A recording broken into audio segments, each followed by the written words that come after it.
আজীব তামাশা। কৌস্তব বাগচি বলে দিচ্ছে প্রকাশ্য জনগণের সামনে যে মুসলমানের দোকানের বিরিয়ানি খেও না। হ্যাঁ, যদি এইটা বলতো যে দেখো আমরা গোমাংস খাই না, মুসলমানেরা গোমাংস খায়, তা তোমরা মুসলমানের দোকানের বিরিয়ানি খাওয়ার আগে একটু জিজ্ঞেস করে নিও, যদি গোমাংস হয় তাহলে যেন খেও না, কোনো সমস্যা নেই তো, সেটা তার ধর্মের ব্যাপার। লজ্জার কথা বলছি, আমার দেশ হিন্দু মুসলমান করছে, আমার দেশ বাঙালি অমালি করছে, আমার দেশ ধর্ম ধর্ম করছে, আমার দেশ মন্দির মসজিদ নিয়ে আমাদেরকে অন্ধকার করে দিল। অথচ সারা পৃথিবীর ইতিহাসে দেখা গেল বাংলাদেশে ক্ষুধার কারণে যত মানুষ মরে, ইন্ডিয়াতে ক্ষুধার কারণে তার চাইতে বেশি মানুষ মরে। আমি আবার বলছি, হিন্দু মুসলমান আর মন্দির মসজিদের চোখ দিয়ে না দেখে দেশটাকে মানুষের চোখ দিয়ে দেখুন ভারতবর্ষ কোথায় যাচ্ছে। মসজিদ করে মুসলমানদের অন্ধ করে দিল, মন্দির করে হিন্দু অন্ধ হয়ে গেল। মাঝখানে পড়ে বিহারের 1500 একর জমি 15 টাকায় বিক্রি হলো আদানির কাছে। তোরা মসজিদ মন্দিরে ঝামেলা কর, আর এই ফাঁকে আমরা দেশটাকে বিক্রি করি। শালা বাংলাদেশ, ছোট বয়সে বাংলাদেশের বিমান অ্যাক্সিডেন্ট করলে আমরা ঠাট্টা করতাম, চুলকুনি মেরে বাংলাদেশে উঠতে গেছে, ও তো ভেঙে পড়বেই তো, সব বিমান তো বাঁশ দিয়ে তৈরি করা। ও মা, ক বছর পরে দেখছি না আমার বিমানও হসপিটালের দেয়ালেকে ধাক্কা মারছে। এখনো বোধহয় বছর খানিক হয়নি, বলে কোথায় যাচ্ছে দেশটা? বিমানে কি লোক সহজে ওঠে? কত পরিশ্রম করা টাকা দিয়ে মানুষ বিমানে ওঠে সময় বাঁচাবার জন্য। আপনি খবর রাখেন না, ভারতবর্ষের সবচেয়ে বড় বিমান সংস্থা ইন্ডিগো কদিন এয়ারপোর্টে, সারা ভারতবর্ষের প্রত্যেকটা এয়ারপোর্টে 2 দিন 3 দিন 4 দিন 5 দিন করে মানুষদের হয়রানি হতে হয়েছে। বিমান নেই, বিমানের পাইলট তারা হরতাল করছে, মাইনে না বাড়ালে আমরা বিমান চালাবো না। গোটা দেশ জুড়ে অশান্তি। আপনাকে আর আমাকে মন্দির মসজিদের চশমা চোখে লাগিয়ে দিল, আমি আর আপনি খেমো খেমো করছি, ওদিকে দেশ সর্বনাশ হয়ে যাচ্ছে। এয়ার ইন্ডিয়া বিক্রি হল, লালকেল্লা বিক্রি হচ্ছে, রেল বিক্রি হচ্ছে, তেল বিক্রি হচ্ছে। সঙ্গে এটাও জেনে রাখেন, গোটা ভারতবর্ষ ব্রিটিশরা যেভাবে চালাতো, যে অবস্থা, আগামী দিন তার চেয়ে করুণ অবস্থা নেমে আসছে ভারতের জমিনে। আর শুধু আমরা একটার বিরুদ্ধে আর একটাকে লাগিয়ে দিচ্ছি, শুধু লাগিয়ে দিচ্ছি। আচ্ছা, যে বাপ ছোটটা ডেকে বলে, এই বক্কার শোন, বলতে তোর বড় ভাই না প্রায় প্রায় আমার বলে জমিগুলো লিখে দিতে, কি করবো, তোর বড় ভাই লিখে দেবো নাকি? বলছে না আব্বা, তুই বড় বার দেবা কেন, 2 বার দেবা। ছোট্টার বলে ছেড়ে দিলে, বড়টার ডেকে বলে, এই তার রসিদ, ওই তোর ছোট ভাইটা না শুধু পরে আমার পিন দিচ্ছে জমি ওর লিখে দেওয়ার জন্য, কি করি বল দিন? তাহলে আব্বা তাই ওরা একদম সরিয়ে দেবো আমি। বাপ যদি সংসারে 2 ছেলের ভিতরে ঝগড়া লাগিয়ে দেয়, এ কি ভালো বাপ না বেজম্মা বাপ? রাষ্ট্র কখনো চায় তার রাষ্ট্রের জনগণের সাথে ঝামেলা পাকিয়ে দেওয়া? রাষ্ট্র কখনো বলতে পারে যে আমার সংসারের গার্জেন, তোমরা আমার সংসারের ছেলে মেয়ে, তোমরা নিজেরা নিজে ঝগড়া করো? কোনদিন রাষ্ট্র চায়? আজীব তামাশা। কৌস্তব বাগচি বলে দিচ্ছে প্রকাশ্য জনগণের সামনে যে মুসলমানের দোকানের বিরিয়ানি খেও না। হ্যাঁ, যদি এইটা বলতো যে দেখো আমরা গোমাংস খাই না, মুসলমানেরা গোমাংস খায়, তা তোমরা মুসলমানের দোকানের বিরিয়ানি খাওয়ার আগে একটু জিজ্ঞেস করে নিও, যদি গোমাংস হয় তাহলে যেন খেও না, কোনো সমস্যা নেই তো, সেটা তার ধর্মের ব্যাপার। কিন্তু বলা হচ্ছে কি, মুসলমানদেরকে আর্থিকভাবে শেষ করতে হবে, বাণিজ্যিকভাবে ওদের শেষ করতে হবে। সুতরাং দেশের হিন্দু যারা আছো, তোমরা কেউ মুসলমানের দোকানের কি বলেন খাওয়া নিষেধ করলো। Very good. মুসলমানের দোকানে যে বিরিয়ানি তৈরি হয়, ওই বিরিয়ানির মুরগিটা আসে কিন্তু দেবব্রতর ফার্ম থেকে। এর দোকানে যদি বিরিয়ানি কমে যায়, তাহলে দেবব্রতের মুরগি বিক্রি কথা বলে এর দোকানে বিরিয়ানির যে 1 নম্বর চালটা আসে সেটা কিন্তু আসে হরিপদ মুদিখানার চাল। তুই মুসলমানের বাঁশ দিদিকে সেই বাঁশ ঘুরিয়ে আবার তোর পাশায় যাচ্ছে না তো? বলেন বলেন, মুসলমানের দোকানের বিরিয়ানি খাওয়া যাবে না। এইবারে যদি মুসলমানরা উল্টে বলে যে হিন্দুর দোকানে রসগোল্লা খাওয়া যাবে না,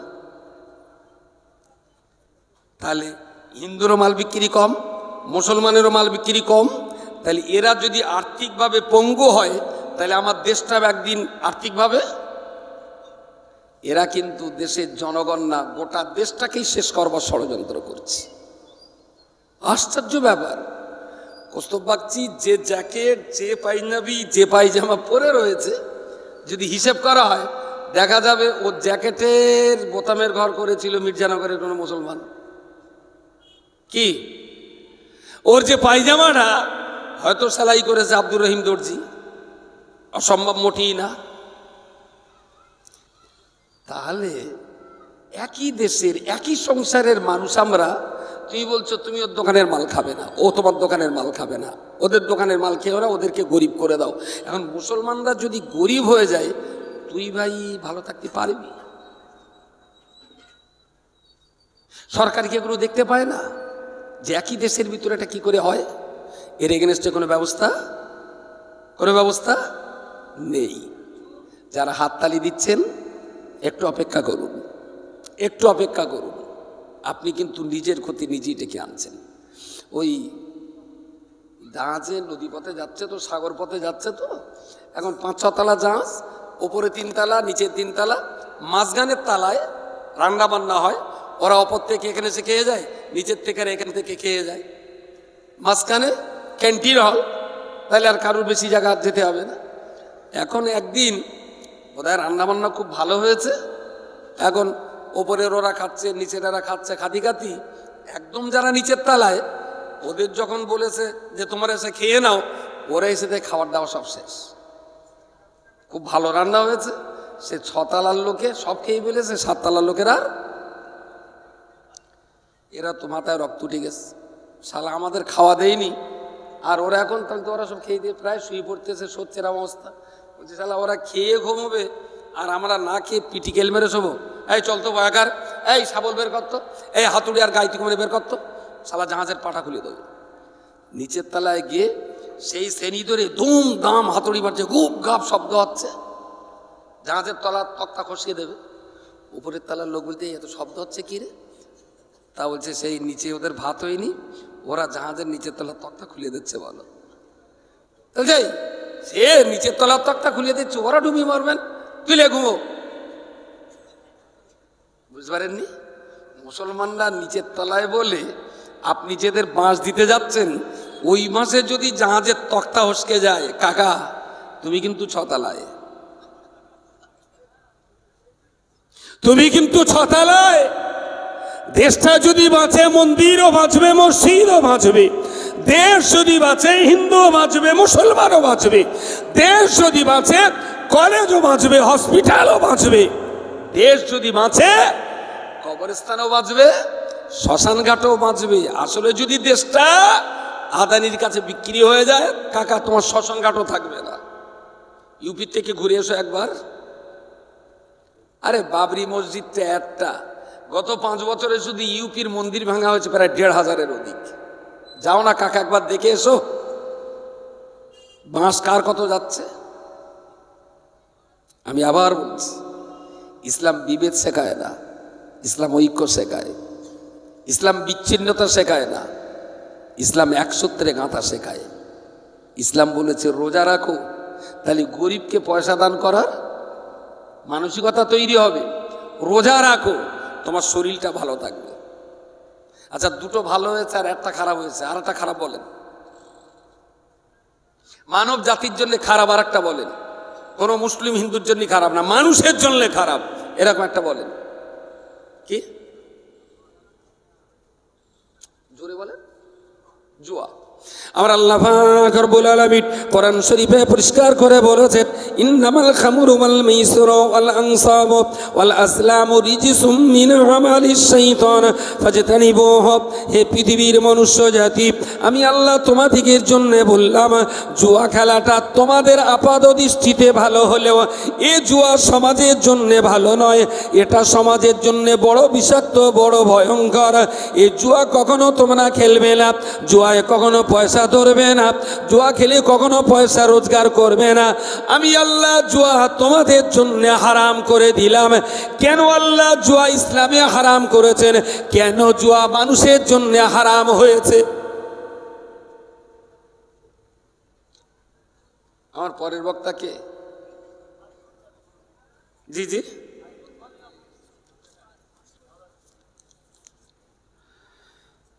মার্কেটে লটারি টিকিট আছে? বাহ, ওর একটু চচ্চড় করবেন। আর আপনিও বললেন আমার দোষ না, আমার জিজ্ঞেস করলে আপনার নাম করে দেবো। লটারির টিকিট এটা একটা জুয়া, এটা একটা জুয়া। স্ট্রাইকে যেটা স্ট্রাইক, ওটা একটা জুয়া। তারপরে কার কার কার কার কার কার কার কি বলে ওর কি চোর কি, ওটা একটা জুয়া। আবার কখনো কখনো স্টেশন সংলগ্ন অর্থনৈতিক টেক্কা গোলামের, ওতেও জুয়া হয়। এখন সহজে আসা যাক লটারির টিকিট। আমি বললাম, ভাই তোমার টিকিট দাম কত? বললো এটা রথযাত্রা বাম্পার। আমি বললাম টিকিটের দাম? তাহলে 25 টাকা। আমি বললাম এটা কি হতে পারে? তাহলে দেখতে পাচ্ছ না 1 কোটি টাকা। আচ্ছা, 25 টাকায় এইটা কিনে নিলে যদি 1 কোটি টাকার প্রাইস বাদে, তাহলে এই টিকিট হারগিজ দোকানদার কি লোকের কাছে বিক্রি করবে? আমার কথা বলা যায়নি? এইটায় 25 টাকা দিলে 1 কোটি টাকা পাবো, এটা যদি দোকানদার জানে, তাহলে সে কি এই টিকিট লোকের দেবে? তাহলে যে ওষুধ ডাক্তার নিজে খায় না, কত নির্লজ্জ বেহায়া না হলে সেই ওষুধ রুগী খায়। কথা বলে। তাহলে জুয়া খেলা কেন হারাম?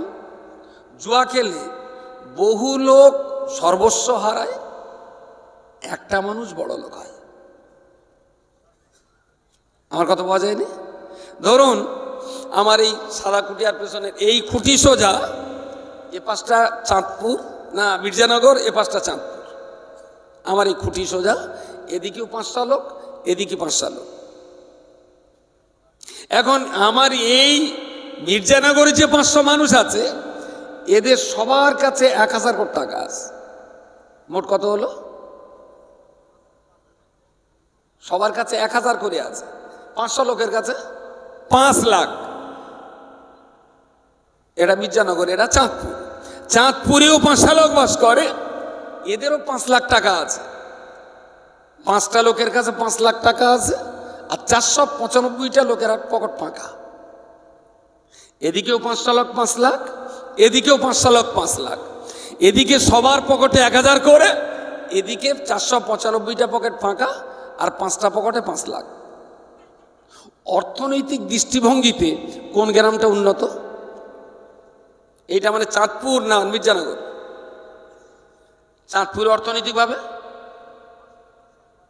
5টা লোকের আছে, আর 495টা লোক নেই। তাহলে আর্থিকভাবে সচ্ছল কোন গ্রাম? চাঁদপুর না মির্জানগর? কোনটা? ও আগের হিসেবে একটু ভুল হয়ে গেছে। মির্জানগর ভালো। কেন না, মির্জানগরে যত মানুষ আছে এরা সবাই দুটো ডাল, রুটি, শাক, আলু চানা দিয়ে সবাই এক গাল করে খেয়ে মশার টানি ঘুমাতে পারবে। কিন্তু চাঁদপুরে 5টা লোক বিরিয়ানি, কালিয়া কোপ্তা, দই সন্দেশ খাবে, আর 495টা লোক না খেয়ে, বলেন বলেন, এই যে 495টা বাড়ি, ওদের মশা কামড়াবে, ওদের পেট কামড়াবে, ওরা ভাত পাবে না, ওদের কচিরা দুধ পাবে না। যখন প্রতিনিয়ত 495টা বাড়িতে খাবার জন্য হাহাকার, জীবন বাঁচানোর তাগিদে, এরা তখন বলবে ওই ওই ওই রব্বানি বাড়ি আসবে কখন বলদিন? তবে তো রব্বানির মনে হচ্ছে আজকে শাখারার দোকানে হালকাতা বলছিলাম, এই কলা মাছটা চলতো রাস্তা মাঝখানে, চ চ চ, খাবার জ্বালায়, পেটের জ্বালায়, উদরের জঠর জ্বালা নিবারণের জন্য এই 5টা লোক যারা কোটিপতি, বাকি 495টা লোকের হাতে এই 5টা লোক একটা টিমে মার্ডার হবে। লিখে রাখুন। পৃথিবীর সমস্ত অর্থনীতিবিদ যারা, আমাদের এই উপমহাদেশ ভারতবর্ষের সমকালীন যুগে সবচেয়ে ভালো অর্থনীতিবিদ ছিলেন ডক্টর মনমোহন সিং। আর্থিকভাবে তিনি ভারতবর্ষকে অনেক আগিয়ে নিয়ে গিয়েছিলেন, অনেক আগিয়ে নিয়ে গিয়েছিলেন। আর এখন আমাদের যে খালু চালাচ্ছে ভারতবর্ষ, গত 11 বছর ধরে চেষ্টা চালিয়ে আমার খালু লেখাপড়া কতটা জানে বুঝতে পারিনি, কেউ বলতে পারলো না। যতবার আটটিয়া করা হয়েছে ততবার আটটিয়া অফিসাররা বলে দিয়েছেন এ সম্পর্কিত কোনো তথ্য পাওয়া যায়নি। শেষটায় অমিত শাহ খুব খুব আড়ম্বর করে একটা বিএ পাস সার্টিফিকেট দেখালেন। আমাদের গুরু, বিশ্বগুরু, তিনি বিএ পাস করেছেন দিল্লির কমিক ইউনিভার্সিটিতে, পাস এটা দেখিয়ে দিলেন। এখন এই সার্টিফিকেটে যে সাল দেওয়া আছে দিল্লি ইউনিভার্সিটিতে, ওই সালের আরো 12 বছর পরে কম্পিউটার ঢুকেছে। তার মানে বাপের বিয়ে হওয়ার আগেই ছেলের জন্ম। কি হতে পারে? এদের কাছে দেশ কখনো নিরাপদ? দেশের অর্থনীতি কোথায় যাচ্ছে আপনি বুঝতে পারছেন না। কি সর্বনাশ হচ্ছে! আপনার আমাকে অন্ধকারে দিয়ে, আপনার বিরুদ্ধে আমার, আমার বিরুদ্ধে আপনার লড়িয়ে দিয়ে গোটা দেশটা সর্বনাশ হচ্ছে। আমার 7টা বাচ্চা, 6টা ছেলে, 1টা মেয়ে। দেশের এই পরিস্থিতি যখন পড়ি, উপলব্ধি করে, তখন মনে হয় শালা বাচ্চা কটার কি গালে বিষ তেল দিয়ে মেরিয়ে দিয়ে আমি মরবো নাকি, কাদের কাছে রেখে যাবো? তো অবশ্যম্ভাবীভাবে দেশ এক কঠিন হুমকির মুখে, দেশ এক ভয়ঙ্কর চ্যালেঞ্জের মুখে। আমি বলছিলাম জুয়া, দেশ যদি জুয়া চলে তাহলে দেশের 95টা লোকের টাকা 5টা লোকের পকেটে ঢুকবে। 495 জন লোক যখন ক্ষুধার জন্য হাহাকার করবে, এই 5টা লোকের খাওয়া দাওয়ার ঘুম তখন এই 495টা লোক এদের বিরাম বিশ্রামের ঘুমকে হারাম করে দেবে। অর্থনৈতিক বৈষম্য দেশে যত উঁচু নিচু হবে, সে দেশে তত হাঙ্গামা বাড়বে। আর যে দেশের অর্থনীতি যত বৈষম্য কমে সাম্য থাকবে কাছাকাছি, সে দেশ তত বেশি শান্তিতে চলবে। এটা হলো পৃথিবীর অর্থনীতিবিদদের, আমি ইসলামের কথা আপন জায়গায় রেখে বলছি, সারা পৃথিবীর অর্থনীতিবিদরা বলছেন আর্থিকভাবে সাম্যের প্রয়োজন আছে। আর্থিক বৈষম্য যত বাড়বে, সে দেশে অর্থনৈতিক কেলেঙ্কারি তত বাড়বে। ইসলাম এই জন্যই বলেছে জুয়া খেলো না, চাষ করো, ব্যবসা করো, এক্সপোর্ট ইম্পোর্টের কাজ করো, তুমি মাল, কোম্পানিতে অনেক মাল প্রোডাকশন করো, তুমি কখনোই সুদে এবং জুয়ার কারবারে কখনো যাবে না, কখনো যাবে না। আচ্ছা, জুয়া খেলাটা যদি সম্মানজনক হয়, জুয়া খেলাটা যদি সম্মানজনক হয়, আপনি একটা লোক দেখাবেন জুয়া খেলে লটারি টিকিটের টাকা বেঁধে 15 বছর বড় লোক আছে? হ্যাঁ, মাল কিন্তু বেঁধেছে মাঝে মাঝে। কিরকম বাঁধে?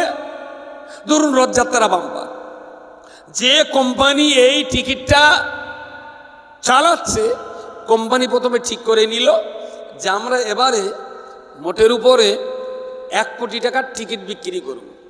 1 কোটি টাকার। এই 1 কোটি টাকা কোথায় কোথায় যাবে? গভর্নমেন্টকে ট্যাক্স দিতে হবে, ধরুন কম বেশি 12 লাখ টাকা গভর্নমেন্টের tax. Distributor, sole distributor, agent, মাঝখানে এদের দিতে হবে 50 লাখ। তাহলে 50 আর 12 62 লাখ। এবারে টাকা বেঁধে যাওয়ার পর পুলিশ টুলিশ থাকে, রোজা থাকে, ওদের ইফতার করাতে দিতে হবে। 1 কোটি টাকা যদি লটারি বিক্রি করে কোম্পানি, তাহলে পুরস্কার দেয় মাত্র 10 লাখ। যে পাবলিক টিকিট কাটে, ওরা 1 কোটি টাকাতে টিকিট কাটলে পুরস্কার পাবে 10 লাখ, তাহলে পাবলিকের বাঁশ গেল ক লাখ? হ্যাঁ, কত? 90 লাখ। এই পাবলিক কখনো লটারি প্রথার মধ্য দিয়ে, সুদের মধ্য দিয়ে কি স্বাবলম্বী হতে পারে? কখনোই। আপনি হিন্দু হন আর মুসলমান হন, আমি চরণধুলিকে প্রণাম জানিয়ে বলছি, আপনার অনেক কষ্ট করা পয়সা। আর এই জুয়ায় কিন্তু বড় লোক যায় না, কোটিপতি যায় না, প্রতিষ্ঠিত মানুষ যায় না, রিক্সাওয়ালা যায়, তারপরে ওই ইট ভাটার পার্টি যায়, কিছু সেলাই কাজ করে, তারপরে খিটিয়ে খিটিয়ে পাশাটা সুগুরি পানা হয়ে যাচ্ছে, আর যেন পারা যায় না। তা প্রতিদিন 10-20 টাকা টিকিট কাটে। যদি একবার বিলের কপালে ইলিশ মাছের হাঁড়ি শিখে যদি একবার ছিঁড়ে পড়ে, খুব বড় লোকেও টিকিট কাটে না। আর ফকির, ওর তো টিকিট কাটাই লাগবে না, কারণ ওর টিকিটই তো প্রতিদিন পুরস্কার বেঁধে রয়েছে। দোকানে এসে দাঁড়ালি 2 টাকা 5 টাকা, ফকিরটা টিকিট কাটে না। টিকিট কাটে অত্যন্ত কষ্টে, কায়িক পরিশ্রমে, যাদের দেহ মাটি করে যাদের পয়সা রোজগার করতে হয়, তারাই টিকিট কাটে। যদি একবার বেঁধে যায়, আমি তোমার পা ধুয়ে বলছি ভাই, আল্লাহর রাস্তায় ওই পথটা যেও না। ওই পদ্ধতিটা দেশের জনগণকে বড়লোক করার জন্যে নয়, বরং গরিবের রক্ত চোষণ করে খাওয়ার কলই হলো জুয়া। জুয়া থেকে বেঁচে থাকো, খবরদার এই পথে কখনো যেও না। 2 4টে 4-8টা হোক, এটা ভালো কাজ। হ্যাঁ, বুঝতে পারলাম না। দান করা, ভেরি গুড। আমার একবার বলেছেন দান করা। আমার আল্লাহ পাক রব্বুল আলামিন কোরআন শরীফে পরিষ্কার করে বলেছেন, ফাআম্মাল ইয়াতীমা ফালা তাকার ওয়া আম্মাস সাইলা ফালা তানহার। এই পৃথিবীর মনুষ্য জাতি, কোনো এতিম বাপ মারা সন্তান যদি তোমার কাছে কখনো দাঁড়িয়ে যায়, তুমি তাদের ধাক্কা দিও না, অবজ্ঞা করে দূরে ঠেলে দিও না। ওদের ক্ষুধা নিবারণের খাবার দেবে, পিপাসা নিবারণের পানি দেবে। পিপাসা নিবারণের জল পানি খাবার যদি তোমার কাছে কিছুই না থাকে, তথাপিও তুমি তার মাথায় বুকে হাত বুলিয়ে আদর যত্ন করে তাকে বিদায় দেবে। খবরদার, এতিম মিসকিন বাপমা হারা ছেলে মেয়েদের কখনো কষ্ট দেবে না। ফাআম্মাল ইয়াতীমা ফালা তাকার ওয়া আম্মাস সাইলা ফালা তানহার। কোনো গরিব মানুষ তোমার কাছে এসেছে, সে যদি তোমার কাছে আত্মা পাতে, আমার বাবা হসপিটালে, অবশ্যই তুমি তাকে কিছু দান করো। কেউ বলল আমার মেয়ে স্কুলের বই কিনবো, তুমি তাকেও কিছু না কিছু পয়সা দেবে। কেউ বলল আমার মেয়েটার বিবাহ দেব, তুমি তাকে কিছু না কিছু পয়সা দেবে। কেউ যখন তোমার সামনে হাত পা দেবে, খবরদার তুমি যেন তাকে খালি হাতে ফিরিয়ে দেবে না। সুবহানাল্লাহ বলেন। ইসলাম বলছে অভাবী মানুষকে কখনো খালি হাতে ফিরিয়ে দিও না। আর এই কথাটা হিন্দু ভাইদের চেয়ে মুসলমান একটু জানে বেশি, যার জন্য এই শালারা ভিক্ষেও করে বেশি। মার্কেটে দেখবেন ভিখারি, যদি 10টা দেখেন তার ভেতরে 9টা ভিক্ষে দেওয়া বন্ধ করে দিন, একদম বন্ধ করে দিন। লিখে দিন যেখানে ভিখারিদের ভিক্ষে দেওয়া হয় না, তাহলে ওরা বদদোয়া করুক আমার নামে। আমার জীবনের এমনি আমি, লোকে আমার ভালো বলে, কিন্তু আমি নিজে তো বুঝে দেখি আমি খুব ভালো জিনিস না। ছোট বয়সে বাড়ি ফকির টকির আসলি মা ওই ছোট একটা খুঁচি বলতো, খুঁচি আছে, খুঁচি এখনো। সোমবারের দিন হলে মা 1 খুঁচি চাল নিয়ে বাড়ির বারান্দায় রেখে দেবে, আর যে যখন ভিক্ষু করে আসবে ওর থেকে 1 মুঠো করে দিতে হবে। কখনো মা দেয়, কখনো দিতেন, কখনো আমি দিতাম না। আমি দিতি, আমি বললাম চাচি তা তুমি ভিক্ষু করতে আসবা কেন? তোমার পা খোঁড়া না, হাত কাটা না, দেহ তো বেশ ভালো, কেটে দিলি উত্তর পাড়ার লোক খেয়ে ফুরুত পারবে না, তুমি ভিক্ষে করবা কেন? না কাকা তোর চাচার শরীর খারাপ। আমি বলি চাচার শরীর খারাপ যদি হয় তাহলে ভিক্ষে চাচা করবে, তুমি তো কাজ করে খাতি পারো। ও হারে 1 মুঠো চাল দেবে, তাতে আবার আইন দেখো দিন। শালা বুড়ি করে মেজাজ খুব, বিকেলে মানে চলে যাবে। আমি আবার ডাকলাম, ও চাচি এই দাঁড়াও দাঁড়াও, তুই ভিক্ষে না নিল মা আমার বিরাট মারা মারবে। ফকির বাড়িতে যদি ভিক্ষে না পায় তাহলে মা মারবে আমার, শিগগির দাঁড়াও। আর ফকির দাঁড়িয়ে গেছে। আমি তাহলে বাড়ির থেকে সেই 20 ধানের বস্তা থেকে 1 মুঠো ধান লে আস্তে আস্তে থেকে যেই প্যাকেট ফাঁস করেছে ওর ভেতর হাতটা দিয়ে মুঠোটা ছেড়ে দিল, ছেড়ে ঝেড়ে নিয়ে বের করে নিলাম। ফকির সাহেব আবার ব্যাগটা গুটকে নিলে চলে যাবে। আমি তো চাচ্ছি অত বলে আমি ধান দিছি বাড়িকে একটু খুঁটে খাইও, আর খিস্তি আর গাল না আমার এত রাজানে তুমি ধান দিলে কেন? আমি বলি ক্যালানা চালির ভাত খেয়ে খেয়ে সারা তোমার গত 90 কিলো হয়েছে, ওই চালির সঙ্গে ধান মিশকে দিছি, সালা একটু খেটে খাও। আমার কাছ থেকে ওটা ফকিরা বিকে নিত না, হয় মার কাছ থেকে নেবে না বুর কাছ থেকে নেবে, আমার কাছ থেকে যেত না। এখনো বোধ হয় 2 বছর হয়নি, বেড়া চাপাই দেখবেন একটা বুড়ো করে এইরকম করে থাকবে, এরম এরম এরম করে, দেখেছেন? মাথায় টুপি আছে, মুখে দাঁড়িয়ে আছে, হালকা পাতলা দেও, চোখি পড়িনি, আর রাস্তায় এরম পাশা ঘেসে ঘেসে যায়। দেখেছ কেটে হাত তোলেন দিন, হ্যাঁ এই মোড়ে সৌরনগরেও থাকে, ঠিক বলেছেন। অফিসে যেই দেখি ওই লোকটা, তা আমার মনটা এত খারাপ হলো, মাথায় টুপি, মুখে দাড়ি, আর এই জ্যৈষ্ঠ মাসের টানা রোদি, রাস্তার ধারতে ধারতে যাচ্ছে, আর যখন একটা গাড়ি আসছে সেই গাড়ি ধোঁয়ায় ধুলোয় মাথা টুপি মুখ টুকাটা কি বিধিখিস্তি। আমি বললাম চাচা বাড়ি কোথায় তোমার? আর কাকা আমার দুঃখের কথা আর বলবো না, যে ভঙ্গিমায় বলেছে সে আমি কি জিজ্ঞেস করলাম আমার ভুল হয়ে গেছে।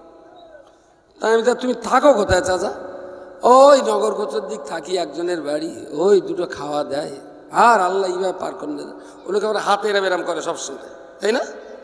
আমি হাত দুটো এক জায়গায় করে খুব ধরে রাখলুম, দেখলুম না, ওটা ও লোকের রোগ, এরকম সবসময় নার্ভের দোষ। তাই বললাম এই ভিক্ষে করলে হবে না, কি লাগবে বলেন? আপনি মাথায় টুপি দিয়ে মুখে দাঁড়িয়ে নিয়ে রাস্তার ধারে এইভাবে ঘষতে ঘষতে যাবেন, টুপির বেইজ্জতি, দাড়ির বেইজ্জতি, দেশের পথচারী মানুষের বেইজ্জতি, যে দেশের জনগণ সব অমানুষ। এইরকম একটা মানুষকেও ভিক্ষে করা ছাড়া খাওয়া হয় না, এটা সমাজের জন্য এক কঠিন পরিণতি। তাহলে কোকা আর ওই প্রতিদিন 100 টাকা হলি না খুব ভালো করে আমার জীবনটা কাটবে। পকেটে গুনে দেখি 1600 টাকা আছে, 1600 টাকা হাতে দিলুম। আপনি বাড়ি যাবেন, আর ভিক্ষে করবেন না, বাড়ি যাবেন, যে বাড়ি থাকেন বাড়িওয়ালাকে ফোন করবেন, আমার ছেলে 15 দিনের মাথায় আপনার বাড়ি গিয়ে আবার 1300 টাকা দিয়ে আসবে, 1400 টাকা দিয়ে আসবে। প্রত্যেক মাসে মাসে আমার পক্ষ থেকে কেউ না কেউ যে 3000 কোটি টাকা আপনার বাড়ি দিয়ে আসবে, আপনি ভিক্ষে করবেন না। আমি কাজটা কি ভুল করেছিলাম? ঠিক 15 দিন 20 দিন দেখি ও শালা যদুরেটে আবার ভিক্ষে করতেছে। আবার ইয়ারবিল গাড়ি রাখতো, রেখেছে, লেবে সামনে গিয়ে সালাম আলাইকুম, শালা হারামি আমার চিনতেই পারে না, কোনো মতেই চিনতে পারে না। তা সত্যি সত্যি শুধু টুপি দাড়ি দেখে না আমি খানিকটা বিড়েল পানা হয়ে গেছি। আমার তখন মনে হচ্ছে মেয়েরই পাকা রাস্তায় পুঁতে ফেলতে যাবে। আপনার দেখে দয়া হয়, কিন্তু এক একজন ভালো রকম ব্যবসায়ী, ভালো রকম টাকার মালিক, এক অন্ধ ভিক্ষে করতে আসে, তা লোকের যদি 2 টাকা দিই, 10 টাকা দিই, অন্ধ উরি শালা তার মেয়ের বেতে 1,45,000 টাকার বাইক দিয়েছে। বলে আমার একের ভিক্ষে হতো, ঠ্যাং কেটে নেবো একদম। শালা হারামি, মেয়ে বেঁধেছো ভালো হয়েছে, তুমি 1,45,000 টাকা দিয়ে তার একটা দোকান করে দে, তার একটা ব্যবসা ধরিয়ে দে, ওই ব্যবসা থেকে রোজগার করে সে নিজে গাড়ি কিনবে। ও মা, উৎপাদন হবে, দোকান না কিনে দে, শালা হাঙর বাইক কিনে দেছে। এদের ভিক্ষে দিতে রুজ করে? ইসলামে যেমন আল্লাহ বলেছেন কেউ হাত পাতলে তাকে খালি হাতে ফিরিয়ে দিও না, তেমন ইসলামে এটাও বলা আছে দুপুরে যদি খাবার থাকে তুমি ভিক্ষা করবে না। দুপুরে ভাতটা খেয়ে বিকালের খাবার জন্য রোজগার করতে যাবে, যদি রোজগার করতে না পারো তাহলে সন্ধ্যার পরে মানুষের কাছে হাত পাতবে। যার বাড়িতে 2 শ্বাস খাবার আছে তার জন্য ভিক্ষে করা হারাম। আর ওই ভ্যানে টানে আসে দেখেন 2 পা আকাশ মুখে করতেছে, দেখলি মনে হয় পকেটের টাকা সব দেই, সব শালা চিটিং বাস। ওই যে ভ্যানওয়ালারা নিয়ে আসে, ওদের বাড়িতে যা আছে আপনার ঘরে তা নেই। ভিক্ষে দেওয়া বন্ধ করুন। আর যদি বড্ডামাও করে, বল ভাই ফোন নম্বর দে, তোর বাড়ির ঠিকানা বল, তো সারা গ্রাম কুড়িকে যাও, আমি একাতাই দেবো, চল তোর বাড়ি চল। ভিক্ষে বন্ধ করা উচিত, এতে জাতির ইজ্জত নষ্ট হয়, এটা কমিউনিটির ইজ্জত নষ্ট হয়। আমরা তো পশ্চিমবঙ্গে 30% মুসলিম, বিহারে 80%, 190% মুসলমান হবে কেন? এরা কি সত্যি অভাবে বিক্রি করে? কথা বলেন। সবাই বিক্রি করে। বিক্রি দিয়েছি, ছেলে মেয়ে করে, তাহলে তো আমার 3 ছেলে। আমি বললাম, তা 3 ছেলে তুই বিক্রি করছো? খোকা কপাল পোড়া, 3টে ছেলে, ছেলে বউ নাতিনের থাকে, আমার 2টো ভাত দেয় না। শালা খোঁজ নেই, সে ছেলের কাছে ফোন করেছি। আমি বলি, এই তোরা মানুষের জাত, বুড়ো মারার ভিক্ষে করতে হয় কেন? তাহলে তো হুজুর আমার মাছ যা বিষ, সে কথা বলে শেষ করার মতো না, আমরাও মরে যাচ্ছি মাছ জ্বালায়। মারে বলছি, তুই আমার বাড়ি 10 দিন থাকো, মেজের বাড়ি 10 দিন, বড়বার বাড়ি 10 দিন থাকো, তাতে হবে না। মার ওই পায়চারি করারটা স্বভাব হয়ে গেছে। আব্বার একবার পেটে অসুখ করলে মা জনগণের কাছ থেকে পয়সা চেয়ে আব্বার চিকিৎসা করেছিল, সেদিন আমরা ছোট মানুষ। ওই যে মা ফাও পয়সার মুখ দেখেছে, বাড়িতে 1000 বসিয়ে খাওয়া দিলেও আমার মা শান্তি না। আমার মা ভিক্ষেই করবে, সহ্য করতে পারেন? ছেলে মিলে খাওয়া দেবে, তাতেও ভিক্ষে করা বন্ধ করবো। বলি তোরা ভাত দেয়, কিন্তু আমি ভিক্ষে করবো।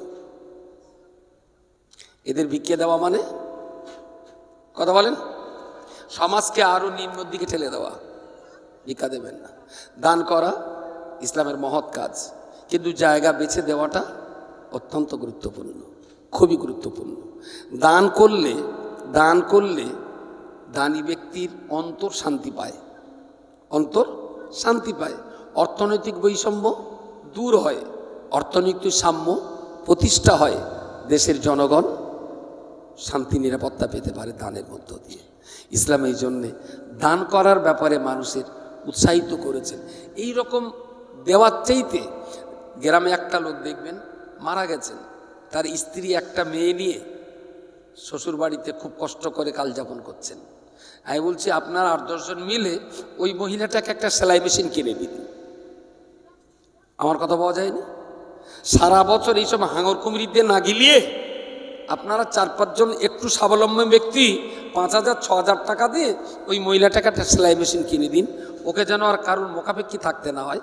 ইনশাল্লাহ ও সেলাই কাজ শিখে ওর বাচ্চাটাকে ও নিজে রোজগার করে মানুষ করে নিতে পারবে। রসুলের কাছে একজন যে বললেন, ইয়া রাসূলুল্লাহ, আমি ক্ষুধার্ত, আমাকে কিছু খাবার দিন। নবী বললেন, এই তুমি সুস্থ শরীরে কাজ পাও না? বললেন, হুজুর আমি কোনো কাজ পাইনি আজকে সারাদিন, সেই জন্য আপনার কাছে এসেছি। বলছে, তোমার বাড়ি কিছু আছে? তা বললে, হুজুর কিচ্ছু নেই আমার বাড়ি। তা যাও দেখো বাড়ি কিছু আছে কি। দেখলেন অনেক দিনের বাদ পড়া একটা কুরুলির ফলা পড়ে আছে, সেই টেনে বললেন, হুজুর এইটা আছে। নবী নিজে হাতে করে কুরুলের যে ফলা, ওই ফলার একদিকে কি দেয়? বাঁটি। নবী নিজে হাতে একটা বাঁটি ঢুকিয়ে ওর হাতে দিয়ে বললেন, এই দুটো খেয়ে নাও, আর এই কুরুল তৈরি করে দিলাম, তোমার বাঁটি, তোমার ফলা আর আমার বাঁটি, জঙ্গল থেকে কাঠ কেটে শহরে বিক্রি করে খাবে, কখনো মানুষের কাছে হাত পাতবে না।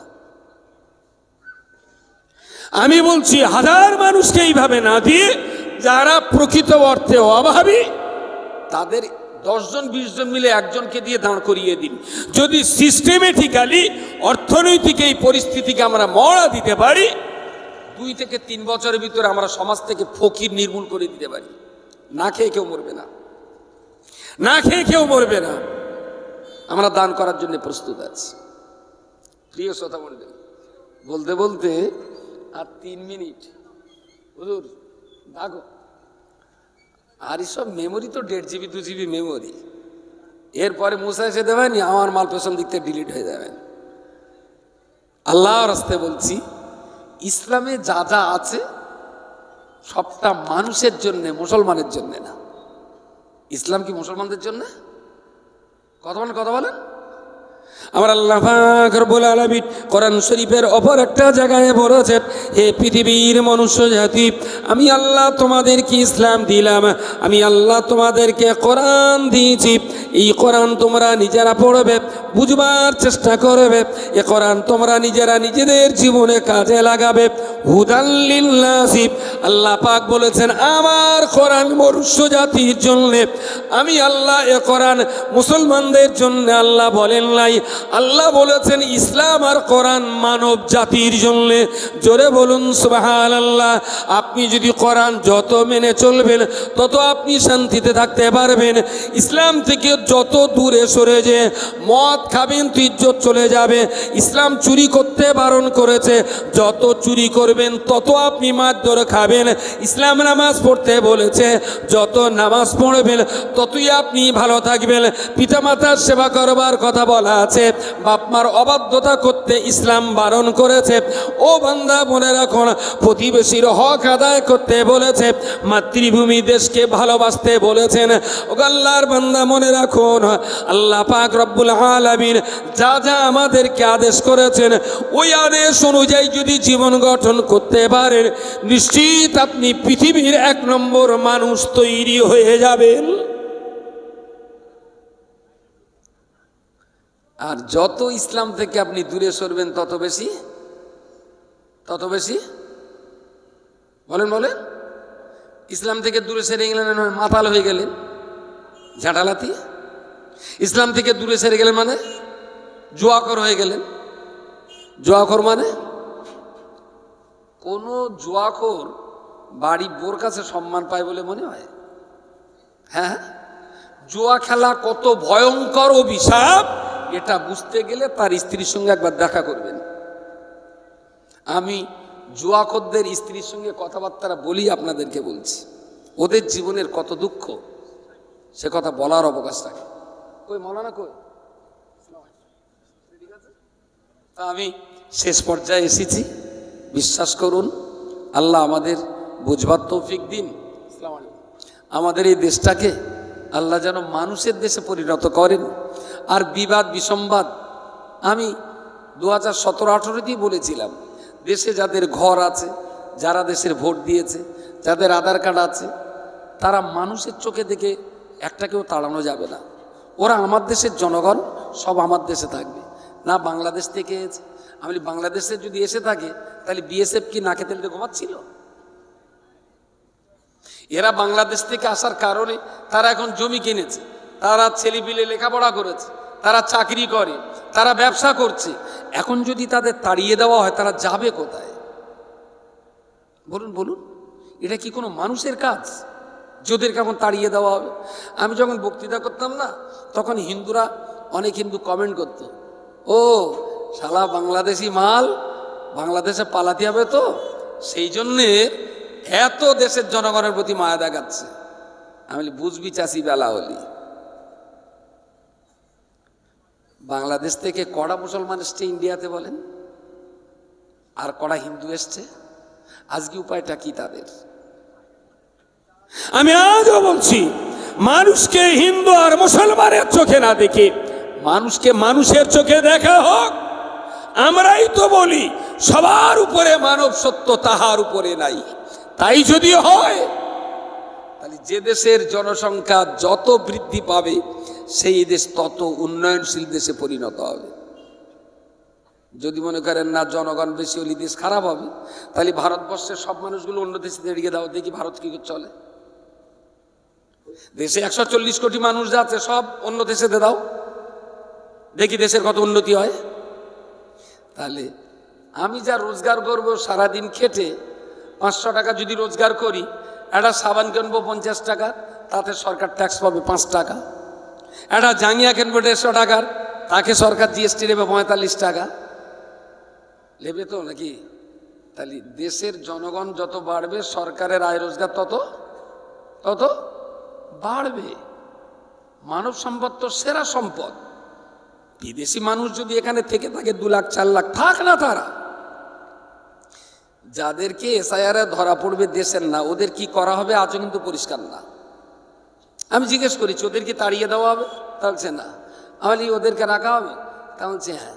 তাহলে ওরা কোথায় থাকবে? তা বলছে এদেশে থাকবে, তবে লেখাপড়া করতে পারবে না, সরকারি সুযোগ পাবে না। তার মানে 4র্থ শ্রেণীর নাগরিক। তাহলে আমার দেশে আমার ছেলে স্কুলে যাবে, ওদের ছেলে স্কুলে যাবে না। আমার ছেলে রোগী হসপিটাল পাবে, ওদের ছেলে হসপিটাল পাবে না। তাহলে আমার ছেলে রোজ ভালো জীবনযাপন করবে, আর ওরা যখন পাবে না তখন আমার ছেলের কাছ থেকে বলেন বলেন দেশটা অশান্তির আগুনে দাউ দাউ করে জ্বলবে। এরা সেই দিকেই নিয়ে যাচ্ছে, নড়িয়ে চড়িয়ে জুজুর ভয় দেখায়, ডিটেনশন ক্যাম্প। আরে এরা যখন এ দেশের লোক না, তাহলে ডিটেনশন ক্যাম্পে দিয়ে ভারতবর্ষের চাল ডাল আলু খাওয়ানো হবে কেন তাদের? শালা তোর বাপের মাল দে, তার কোনো সদ উত্তর নেই। সুতরাং দেশ যদি বাঁচে আমরা সবাই বাঁচব, দেশটাই যদি না বাঁচে আমরা কেউ কিন্তু নিরাপদ নয়। ইসলাম আমাদের মানব জাতির জন্য ইসলাম এসেছে, মুসলমানদের জন্য ইসলাম না। কোরআন মানব জাতির কল্যাণের জন্য, নট অনলি ফর মুসলিম, সবার জন্য কোরআন। আমার ত্রুটি বিচ্যুতির জন্য ক্ষমা চেয়ে নিচ্ছি। আর আমার এই আলোচনা সংক্রান্ত কারোর যদি কিছু জিজ্ঞাসা থাকে 9734025990, আমার বক্তৃতার জবাব আমি দেব। এর কৈফিয়ত অন্যর কাছে চাইলে বুঝতে পারেননি, আমার কথা পাওয়া যায়নি, আমাকে জিজ্ঞেস করবেন। ভুল হলে আপনার কাছ থেকে শিখে নেব, ঠিক হলে আপনাকে বুঝিয়ে দেব। দুটো সংবাদ বলি। 1 নম্বর, 11-12 মেয়েদের জন্য একটা আলাদা মাদ্রাসা আছে আমাদের, বিবি আসিয়া বালিকা মাদ্রাসা। ওখানে শুধু 2টো ক্লাস পড়ানো হবে, 11 এবং 12। যে মেয়েগুলো হাই স্কুল থেকে মাধ্যমিক পাস করেছে, আমি শুধুমাত্র ওদেরকেই ভর্তি নিই 2 বছরের জন্য। এই 2 বছরে ওদের হায়ার সেকেন্ডারি সিলেবাস কমপ্লিট হবে, আর এর ভিতরেও ইসলাম, কোরআন, শরীয়তের একান্ত প্রয়োজনীয় শিক্ষাটা হয়ে যায়। আর কাউন্সিলিং করে কেউ ডাক্তার, কেউ ইঞ্জিনিয়ার, কেউ নার্স, কেউ ফিজিওথেরাপিস্ট, কেউ প্যাথোলজিস্ট, যে মেয়েটা যে লাইনের যোগ্য আমরা তাকে সেই কলেজে ভর্তি করে দিই, যাতে আমাদের মেয়েরা লেখাপড়া শিখে কোনো না কোনো জায়গায় দাঁড়াতে পারে। তার জন্যে বিবিএসসি এডুকেশনাল ইনস্টিটিউট, ইচ্ছা করলে আপনাদের বাড়ির মেয়েকে সেখানে অ্যাডমিশন করাতে পারেন। লাস্ট যে প্রতিষ্ঠানটা তাকওয়া হিফজুল কোরআন কলেজ, বঙ্গনুরের 3 তলায়, খুব আধুনিক মানের কোরআন যেমন সম্মানের সেরা সম্মানের কেতাব, সেরা সম্মানের জায়গাতেই খুব সম্মানজনকভাবেই বাচ্চাদের পড়ানোর ব্যবস্থা। সেখানে ঠান্ডার সময় টয়লেটে, গোসলখানায় এসি, আপনার গিজারের ব্যবস্থা, গরমের সময় সব ঘরে এসির ব্যবস্থা, বাচ্চাদের খাওয়া দাওয়া বুফে সিস্টেমে, ওদের জামা কাপড় গোসল করার পরে ধুয়ে দেওয়ারও লোক আছে, ময়লা হলি কেচে দেওয়ারও লোক আছে, কাঠের খাটে ডবল ডেকার বেটে তারা থাকবে। ওদের দিনরাত কাজই হলো কোরআন নিয়ে সাধনা করা। ওরা যখন কোরআন নিয়ে থাকবে তোদের সেবা করতে পারলে, কোরআন যেমন শ্রেষ্ঠ কেতাব, আর এই শ্রেষ্ঠ কেতাব যারা পড়বে তারাও আমাদের কাছে শ্রেষ্ঠ সম্মানের অধিকারী। আমার জানা মতে আশেপাশে কোথাও কোরআন মুখস্থ করাবার জন্য এসি, গিজার আর বুফে সিস্টেমে খাওয়া, জামা কাপড় ধোয়ার জন্য, কাচার জন্য আলাদা লোক জানা আছে কোথাও? কোথাও? এতদিন লোকে বলে এসেছে মাদ্রাসায় পড়া মানে ফকিরে বিদ্যে। দেখি এইবারে লোক কি বলে। ওর হাই স্কুলে এসি নেই, আমার কোরআন শিক্ষার এখানে এসি। ওর মিশনেও বাথরুমের ঘরে গিজার নেই, আমার বাথরুম ঘরে গিজার। ও শাকের ডাঁটা খাবে আর আমার কচি বাগদার জিনের মাথা খাবে। দেখি ফকরি বিদ্যা কারে বলতে হয়। তো মাদ্রাসাটা নাম দিয়েছি হিফজুল কোরআন কলেজ। জানুয়ারিতেই উদ্বোধন করার ইচ্ছা আছে। বাচ্চাদের অ্যাডমিশন রেজিস্ট্রেশন চলছে। 15-20 তারিখের দিকে তাদের অ্যাডমিশন টেস্ট হবে। তারপরেই মাদ্রাসাটা ছোট্ট করে একটু উদ্বোধনী অনুষ্ঠান করে চালাবো। আমার ক্যাপাসিটি হলো 40টা বাচ্চা। 40টা বাচ্চা, খরচ 20,000 টাকা ভর্তি ফি, 9,000 টাকা মান্থলি চার্জ। চর্চর করতে বলেন, এতক্ষণ বলতাম শুনতে খুব ভালো লাগতো না। মাতিনির টাকা তৈরির মেশিন রয়েছে, তাই না? 40টা বাচ্চার জন্য ওই বিল্ডিং দাঁড় করাতে যে খরচ হয়েছে আমার 52 লাখ, তার ভেতরে 17 লাখ আমার টাকা, বাকি বন্ধু বান্ধবের বলেছি, ওরাও কিছু দিয়েছে। আমার এখানে পেট্রোল পাম্পের নাতি, 1 ML ভাগনা, তারপরে একটা বাজার মালিক তার ছেলে, এখানে যারা যে সমস্ত গার্জেনরা রেজিস্ট্রেশন করেছে, খুলি খুলে দেখলাম এসব বাচ্চা মাদ্রাসায় আসা বাচ্চা না, সব কেজি স্কুল, ইংলিশ মিডিয়াম স্কুলের বাচ্চা। তাদেরকে এখানে দিচ্ছে ভালো পরিষেবার জন্যই। তো আমারও চেষ্টা, ওর বাপের টাকায় ওর পড়াবো। ও যদি বলে আমার ছেলের হরিণীর গোস্ত দিয়ে খাবার ভাত দিতে হবে, আমি সরকার কাছে চিঠি লিখবো যে একটা হরিণ দরকার, যদি গভর্নমেন্ট অ্যাপ্রুভাল দেয় ওর ছেলে রোজ হরিণীর গোস্ততে ভাত দেবো। যদি বলেন আমার ছেলে বাইরে ফ্রিজের ভেতরে বসে ভাত খাবে, টাকা তোর বাপের টাকা, আমার কোনো টেনশন নেই তো। সুতরাং এই মাদ্রাসাটা দাঁড় করাতেই আমি খুব নিঃস্ব হয়ে গেছি। এখানে আমি গরিব মানুষের টাকা চাইনি, গরিব মানুষ সারা বছর আমাদের কাজ দেয়। আমার এই প্রতিষ্ঠানে আমি কিছু লোকের বলেছি, যদি তোর মনে হয় রে ভাই এরম প্রতিষ্ঠান দাঁড়ালে বড় লোকের ঘরে ইসলাম ঢুকবে, বড় লোকের ছেলে হাফেজ হবে, তোর যদি দেওয়ার ইচ্ছা থেকে মিনিমাম তুই 1000 টাকা দিবি। গরিব মানুষ 2 টাকা 5 টাকা সারা বছর দিচ্ছে আমাদের মাদ্রাসায়। আমি গরিব মানুষের কাছে চাইতে আমার লজ্জা লাগে, সেই জন্যই গরিবের টাকা খুব একটা নেইনি।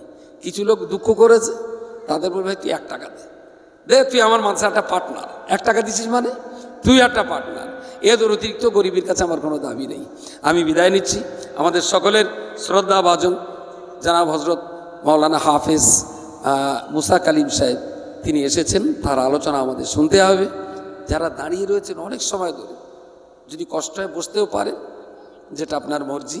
বাজার আশপাশে যারা আছেন সবাইকে আমি মজলিস আসার জন্য অনুরোধ করছি। আমাদের বন্ধুবর শ্রদ্ধাভাজন বন্ধুবর মাওলানা মুসা কালিম সাহেব আলোচনা রাখবেন। আসসালামু আলাইকুম রহমতুল্লাহ। লজ্জার কথা বলছি, আমার দেশ হিন্দু মুসলমান করছে, আমার দেশ বাঙালি ওমালি করছে, আমার দেশ ধর্ম করে করছে, আমার দেশ মন্দির মসজিদ নিয়ে আমাদেরকে অন্ধকার করে দিল। অথচ সারা পৃথিবীর ইতিহাসে দেখা গেল বাংলাদেশে ক্ষুধার কারণে যত মানুষ মরে, ইন্ডিয়াতে ক্ষুধার কারণে তার চাইতে বেশি মানুষ মরে। আমি আবার বলছি, হিন্দু মুসলমান আর মন্দির মসজিদের চোখ দিয়ে না দেখে দেশটাকে মানুষের চোখ দিয়ে দেখুন ভারতবর্ষ কোথায় যাচ্ছে। মসজিদ করে মুসলমানদের অন্ধ করে দিল, মন্দির করে হিন্দু অন্ধ হয়ে গেল। মাঝখানে পড়ে বিহারের 1500 একর জমি 15 টাকায় বিক্রি হলো আদানির কাছে। তোরা মসজিদ মন্দিরে ঝামেলা কর, আর এই ফাঁকে আমরা দেশটাকে বিক্রি করি। শালা বাংলাদেশ, ছোট বয়সে বাংলাদেশের বিমান অ্যাক্সিডেন্ট করলে আমরা ঠাট্টা করতাম, চুলকুনি মেরে বাংলাদেশে উঠতে গেছে, ও তো ভেঙে পড়বি তো, সব বিমান তো বাঁশ দিয়ে তৈরি করা। ও মা, বছর পরে দেখতে যা আমার বিমানও হসপিটালের দেয়ালেকে ধাক্কা মারছে। এখনো বোধহয় বছর খানিক হয়নি, বলেন কোথায় যাচ্ছে দেশটা? বিমানে কি লোক সহজে ওঠে? কত পরিশ্রম করা টাকা দিয়ে মানুষ বিমানে ওঠে সময় বাঁচাবার জন্যে। আপনি খবর রাখেন না, ভারতবর্ষের সবচেয়ে বড় বিমান সংস্থা ইন্ডিগো কদিন এয়ারপোর্টে, সারা ভারতবর্ষের প্রত্যেকটা এয়ারপোর্টে 2 দিন 3 দিন 4 দিন 5 দিন করে মানুষদের হয়রানি হতে হয়েছে। বিমান নেই, বিমানের পাইলট তারা হরতাল করছে, মাইনে না বাড়ালে আমরা বিমান চালাবো না। গোটা দেশ জুড়ে অশান্তি। আপনাকে আর আমাকে মন্দির মসজিদের চশমা চোখে লাগিয়ে দিল, আমি আর আপনি খেও করছি, ওদিকে দেশ সর্বনাশ হয়ে যাচ্ছে। এয়ার ইন্ডিয়া বিক্রি হলো, লালকেল্লা বিক্রি হচ্ছে, রেল বিক্রি হচ্ছে, তেল বিক্রি হচ্ছে। সঙ্গে এটাও জেনে রাখেন, গোটা ভারতবর্ষ ব্রিটিশরা যেভাবে চালাতো, যে অবস্থা, আগামী দিন তার চেয়ে করুণ অবস্থা নেমে আসছে ভারতের জমিনে। আর শুধু আমরা একটার বিরুদ্ধে আরেকটাকে লাগিয়ে দিচ্ছি, শুধু লাগিয়ে দিচ্ছি। আচ্ছা, যে বাপ ছোটটা ডেকে বলে, এই বক্কা শোন, বলতে তোর বড় ভাই না প্রায় আমার বলে জমিগুলো লিখে নিতে, কি করবো, তোর বড় ভাই লিখে দেবো নাকি? বলছে না আব্বা, তুই বড় বার দেবা কেন, 2 বার দেবা। ছোট্টার বলে ছেড়ে দিলে, বড়টার ডেকে বলে, এই দা রশিদ, ওই তোর ছোট ভাইটা না শুধু পরে আমার পিন দিচ্ছে জমি ওর লিখে দেওয়ার জন্য, কি করি বল দিন। তাহলে আব্বা তাই, ওরা একদম সরিয়ে দেবো আমি। বাপ যদি সংসারে 2 ছেলের ভিতরে ঝগড়া লাগিয়ে দেয়, এ কি ভালো বাপ না বেজম্মা বাপ? রাষ্ট্র কখনো চায় তার রাষ্ট্রের জনগণের সাথে ঝামেলা পাকিয়ে দেওয়া? রাষ্ট্র কখনো বলতে পারে যে আমার সংসারের গার্জেন, তোমরা আমার সংসারের ছেলে মেয়ে, তোমরা নিজেরা নিজে ঝগড়া করো? কোনদিন রাষ্ট্র চায়? আজীব তামাশা। কৌস্তব বাগচি বলে দিচ্ছে প্রকাশ্য জনগণের সামনে যে মুসলমানের দোকানের বিরিয়ানি খেও না। হ্যাঁ, যদি এইটা বলতো যে দেখো আমরা গোমাংস খাই না, মুসলমানেরা গোমাংস খায়, তা তোমরা মুসলমানের দোকানের বিরিয়ানি খাওয়ার আগে একটু জিজ্ঞেস করে নিও, যদি গোমাংস হয় তাহলে যেন খেও না, কোনো সমস্যা নেই তো, সেটা তার ধর্মের ব্যাপার। কিন্তু বলা হচ্ছে কি মুসলমানদেরকে আর্থিকভাবে শেষ করতে হবে, বাণিজ্যিকভাবে ওদের শেষ করতে হবে। সুতরাং দেশের হিন্দু যারা আছো তোমরা কেউ মুসলমানের দোকানের কি বলেন বলেন খাওয়া নিষেধ করলো। Very good. মুসলমানের দোকানে যে বিরিয়ানি তৈরি হয় ওই বিরিয়ানির মুরগিটা আসে কিন্তু দেবব্রতর ফার্ম থেকে। এর দোকানে যদি বিরিয়ানি কমে যায় তাহলে দেবব্রতের মুরগি বিক্রি কথা বলেন। এর দোকানে বিরিয়ানির যে 1 নম্বর চালটা আসে সেটা কিন্তু আসে হরিপদ মুদিখানার চাল। তুই মুসলমানের বাঁশ দিদিকে সেই বাঁশ ঘুরিয়ে আবার তোর পাশায় যাচ্ছে না তো? বলেন বলেন। মুসলমানের দোকানের বিরিয়ানি খাওয়া যাবে না। এইবারে যদি মুসলমানরা উল্টে বলে যে হিন্দুর দোকানে রসগোল্লা খাওয়া যাবে না, তাহলে হিন্দুরও মাল বিক্রি কম, মুসলমানেরও মাল বিক্রি কম, তাহলে এরা যদি আর্থিকভাবে পঙ্গু হয় তাহলে আমার দেশটা একদিন আর্থিকভাবে, এরা কিন্তু দেশের জনগণ না গোটা দেশটাকেই শেষ করবার ষড়যন্ত্র করছে। আশ্চর্য ব্যাপার। কৌস্তব বাগচি যে জ্যাকেট, যে পাঞ্জাবি, যে পায়জামা পরে রয়েছে, যদি হিসেব করা হয় দেখা যাবে ও জ্যাকেটের বোতামের ঘর করেছিল মির্জানগরের কোনো মুসলমান।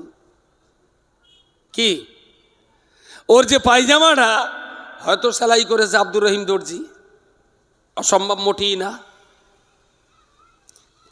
তাহলে একই দেশের একই সংসারের মানুষ আমরা, তুমি বলছো তুমি ওর দোকানের মাল খাবে না, ও তোমার দোকানের মাল খাবে না, ওদের দোকানের মাল খেয়েও না, ওদেরকে গরিব করে দাও। এখন মুসলমানরা যদি গরিব হয়ে যায় তুই ভাই ভালো থাকতে পারবি? সরকার কি এগুলো দেখতে পায় না যে একই দেশের ভিতরে এটা কি করে হয়? এর এগেনস্টে কোনো ব্যবস্থা নেই। যারা হাততালি দিচ্ছেন একটু অপেক্ষা করুন, আপনি কিন্তু নিজের ক্ষতি নিজেই ডেকে আনছেন। ওই জাহাজে নদীপথে যাচ্ছে তো, সাগর পথে যাচ্ছে তো, এখন 5-6 তলা জাহাজ, ওপরে 3 তলা, নিচে 3 তলা, মাঝখানের তালায় রান্না বান্না হয়। ওরা অপর থেকে এখানে এসে খেয়ে যায়, নিচের থেকে আর এখান থেকে খেয়ে যায়, মাঝখানে ক্যান্টিন হল, তাহলে আর কারোর বেশি জায়গা যেতে হবে না। এখন একদিন বোধহয় রান্নাবান্না খুব ভালো হয়েছে, এখন ওপরের ওরা খাচ্ছে, নিচের ওরা খাচ্ছে, খাতি একদম যারা নিচের তলায় ওদের যখন বলেছে যে তোমরা এসে খেয়ে নাও, ওরা এসে দেয় খাবার দাওয়া সব শেষ। খুব ভালো রান্না হয়েছে, সে 6 তলার লোকে সব খেয়ে ফেলেছে, 7 তলার লোকের আর, এরা তো মাথায় রক্ত উঠে গেছে, শালা আমাদের খাওয়া দেয়নি, আর ওরা এখন তো ওরা সব খেয়ে দিয়ে প্রায় শুয়ে পড়তেছে, সত্যের অবস্থা। বলছে শালা ওরা খেয়ে ঘুমোবে আর আমরা না খেয়ে পিটিকেল মেরে শোবো। এই চল তো বয়াকার, এই শাবল বের করতো, এই হাতুড়ি আর গাইতি কুমড়ে বের করতো, শালা জাহাজের পাটা খুলে দেবো। নিচের তলায় গিয়ে সেই শ্রেণী ধরে দুম দাম হাতুড়ি মারছে, গুপ গাপ শব্দ হচ্ছে, জাহাজের তলার তক্তা খসকে দেবে। উপরের তলার লোক বলতে এত শব্দ হচ্ছে কী রে? তা বলছে সেই নিচে ওদের ভাত হয়নি, ওরা জাহাজের নিচের তলার তক্তা খুলে দিচ্ছে। বলো তাহলে যাই, সে নিচের তলার তক্তা খুলে দিচ্ছে, ওরা ডুবি মারবেন, তুলে ঘুমো। বুঝতে পারেননি? মুসলমানরা নিচের তলায় বলে আপনি যেদের বাঁশ দিতে যাচ্ছেন, ওই মাসে যদি জাহাজের তক্তা হসকে যায় কাকা, তুমি কিন্তু 6 তলায়, দেশটা যদি বাঁচে মন্দিরও বাঁচবে, মসজিদও বাঁচবে। দেশ যদি বাঁচে হিন্দুও বাঁচবে, মুসলমানও বাঁচবে। দেশ যদি বাঁচে কলেজও বাঁচবে, হসপিটালও বাঁচবে। দেশ যদি বাঁচে কবরস্থানও বাঁচবে, শ্মশানঘাটও বাঁচবে। আসলে যদি দেশটা আদানির কাছে বিক্রি হয়ে যায় কাকা, তোমার শ্মশানঘাটও থাকবে না। ইউপির থেকে ঘুরে এসো একবার, আরে বাবরি মসজিদটা একটা, গত 5 বছরে শুধু ইউপির মন্দির ভাঙা হয়েছে প্রায় 1,500-এর অধিক। যাও না কাকা, একবার দেখে এসো বাঁশ কার কত যাচ্ছে। আমি আবার বলছি, ইসলাম বিভেদ শেখায় না, ইসলাম ঐক্য শেখায়। ইসলাম বিচ্ছিন্নতা শেখায় না, ইসলাম এক সূত্রে গাঁথা শেখায়। ইসলাম বলেছে রোজা রাখো, তাহলে গরিবকে পয়সা দান করার মানসিকতা তৈরি হবে। রোজা রাখো, তোমার শরীরটা ভালো থাকবে। আচ্ছা, দুটো ভালো হয়েছে আর একটা খারাপ হয়েছে, আর একটা খারাপ বলেন। মানব জাতির জন্য খারাপ আর একটা বলেন। কোনো মুসলিম হিন্দুর জন্য খারাপ না, মানুষের জন্য খারাপ, এরকম একটা বলেন। কি জোরে বলেন? জুয়া। আমার আল্লাহ পাক রব্বুল আলামিন কোরআন শরীফে পরিষ্কার করে বলেছেন, ইন্নামাল খামরু ওয়াল মাইসিরু ওয়াল আনসাবু ওয়াল আসলামু রিজসুম মিন আমালিশ শাইতান ফাজতানিবুহু। হে পৃথিবীর মনুষ্য জাতি, আমি আল্লাহ তোমাদিগের জন্য বললাম, জুয়া খেলাটা তোমাদের আপাত দৃষ্টিতে ভালো হলেও এ জুয়া সমাজের জন্য ভালো নয়। এটা সমাজের জন্য বড় বিষাক্ত, বড় ভয়ঙ্কর। এ জুয়া কখনো তোমরা খেলবে না, জুয়ায় কখনো পয়সা ধরবে না, জুয়া খেলে কখনো পয়সা রোজগার করবে না। আমি আল্লাহ জুয়া তোমাদের জন্য হারাম করে দিলাম। কেন আল্লাহ জুয়া ইসলামে হারাম করেছেন? কেন জুয়া মানুষের জন্য হারাম হয়েছে? আমার পরের বক্তা কে? জি জি,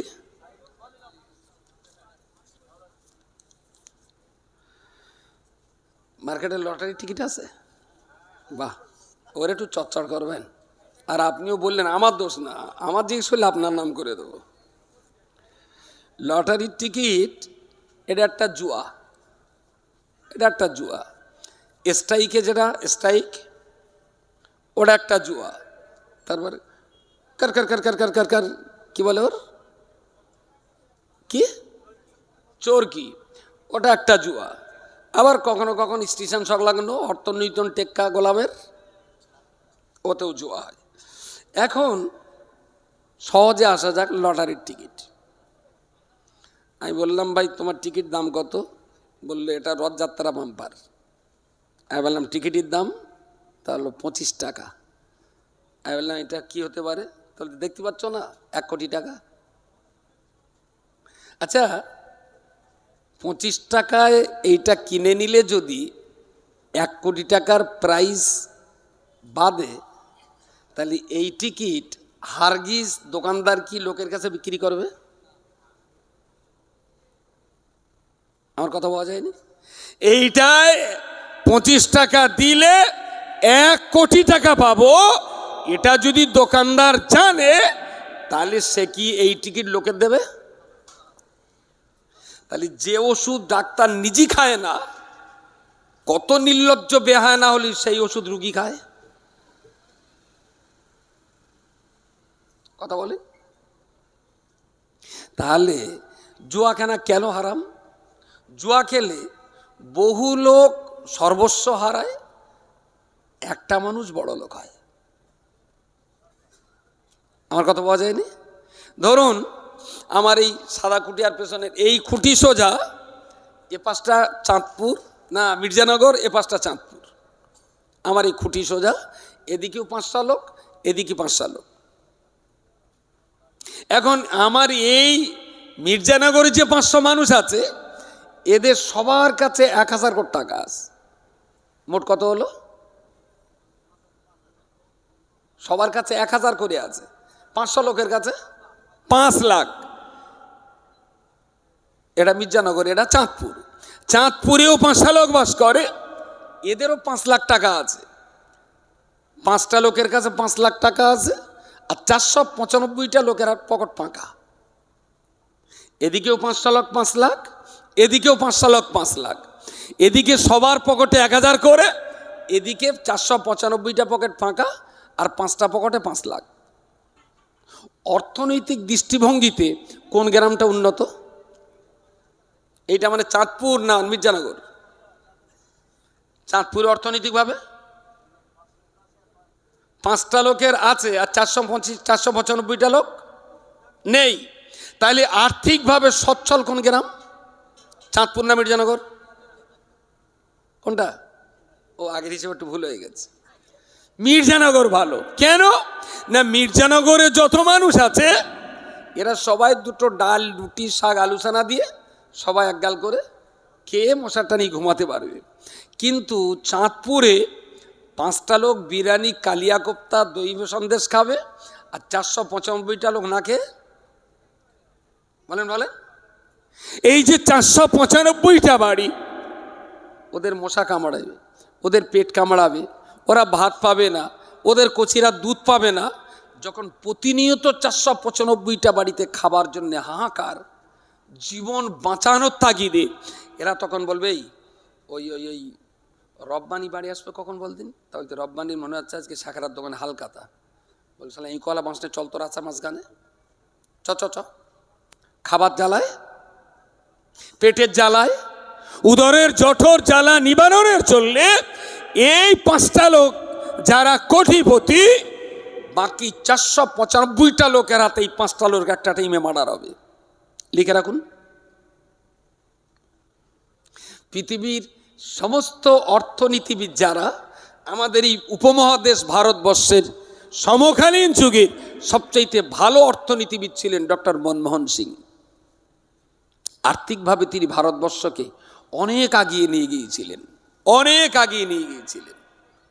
আর এখন আমাদের যে খালু চালাচ্ছে ভারতবর্ষ, গত 11 বছর ধরে চেষ্টা চালিয়ে আমার খালু লেখাপড়া কতটা জানে বুঝতে পারিনি, কেউ বলতে পারলো না। যতবার আরটিআই করা হয়েছে ততবার আরটিআই অফিসাররা বলে দিয়েছেন এ সম্পর্কিত কোনো তথ্য পাওয়া যায়নি। শেষটায় অমিত শাহ খুব খুব আড়ম্বর করে একটা বিএ পাস সার্টিফিকেট দেখালেন। আমাদের গুরু, বিশ্বগুরু, তিনি বিএ পাস করেছেন দিল্লির কমিক ইউনিভার্সিটিতে, পাস এটা দেখিয়ে দিলেন। এখন এই সার্টিফিকেটে যে সাল দেওয়া আছে দিল্লি ইউনিভার্সিটিতে, ওই সালের আরও 12 বছর পরে কম্পিউটার ঢুকেছে। তার মানে বাপের বিয়ে হওয়ার আগেই ছেলের জন্ম।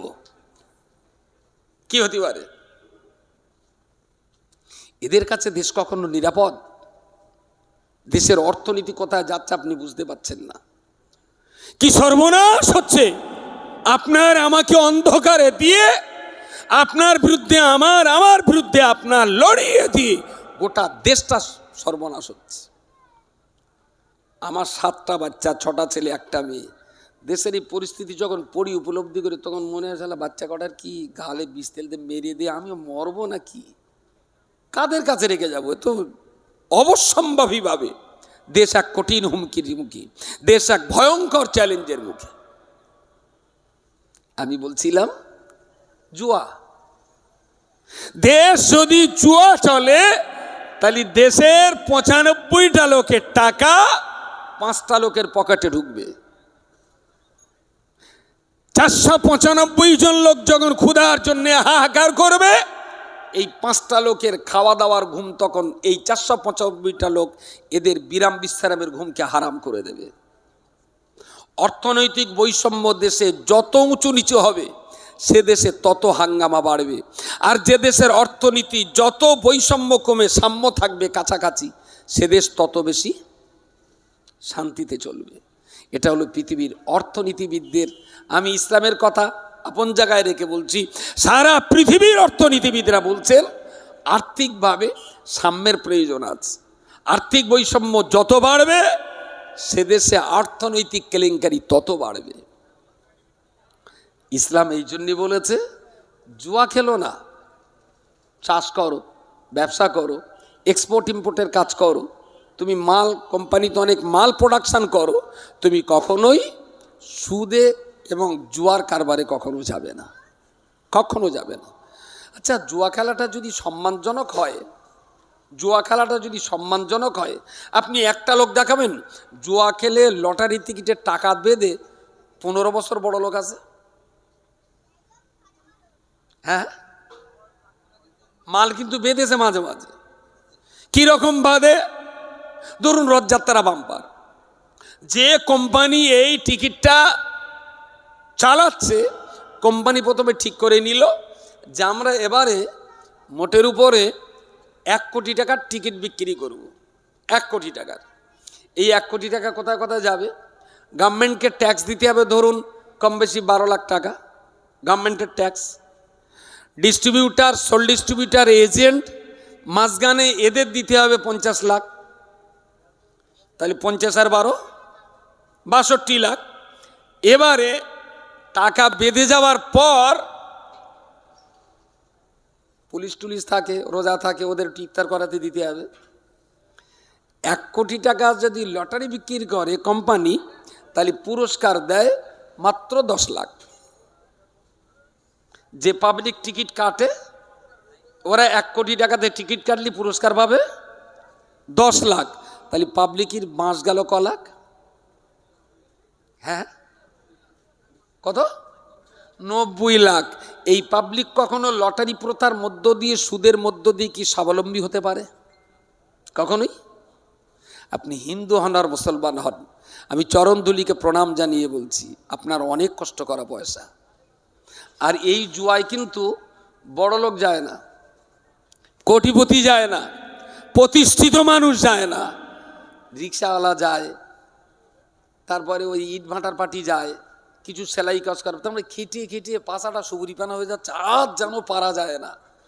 তা প্রতিদিন 10-20 টাকার টিকিট কাটে। যদি একবার বিলের কপালে ইলিশ মাছের হাঁড়ি শিখে যদি একবার ছিঁড়ে পড়ে,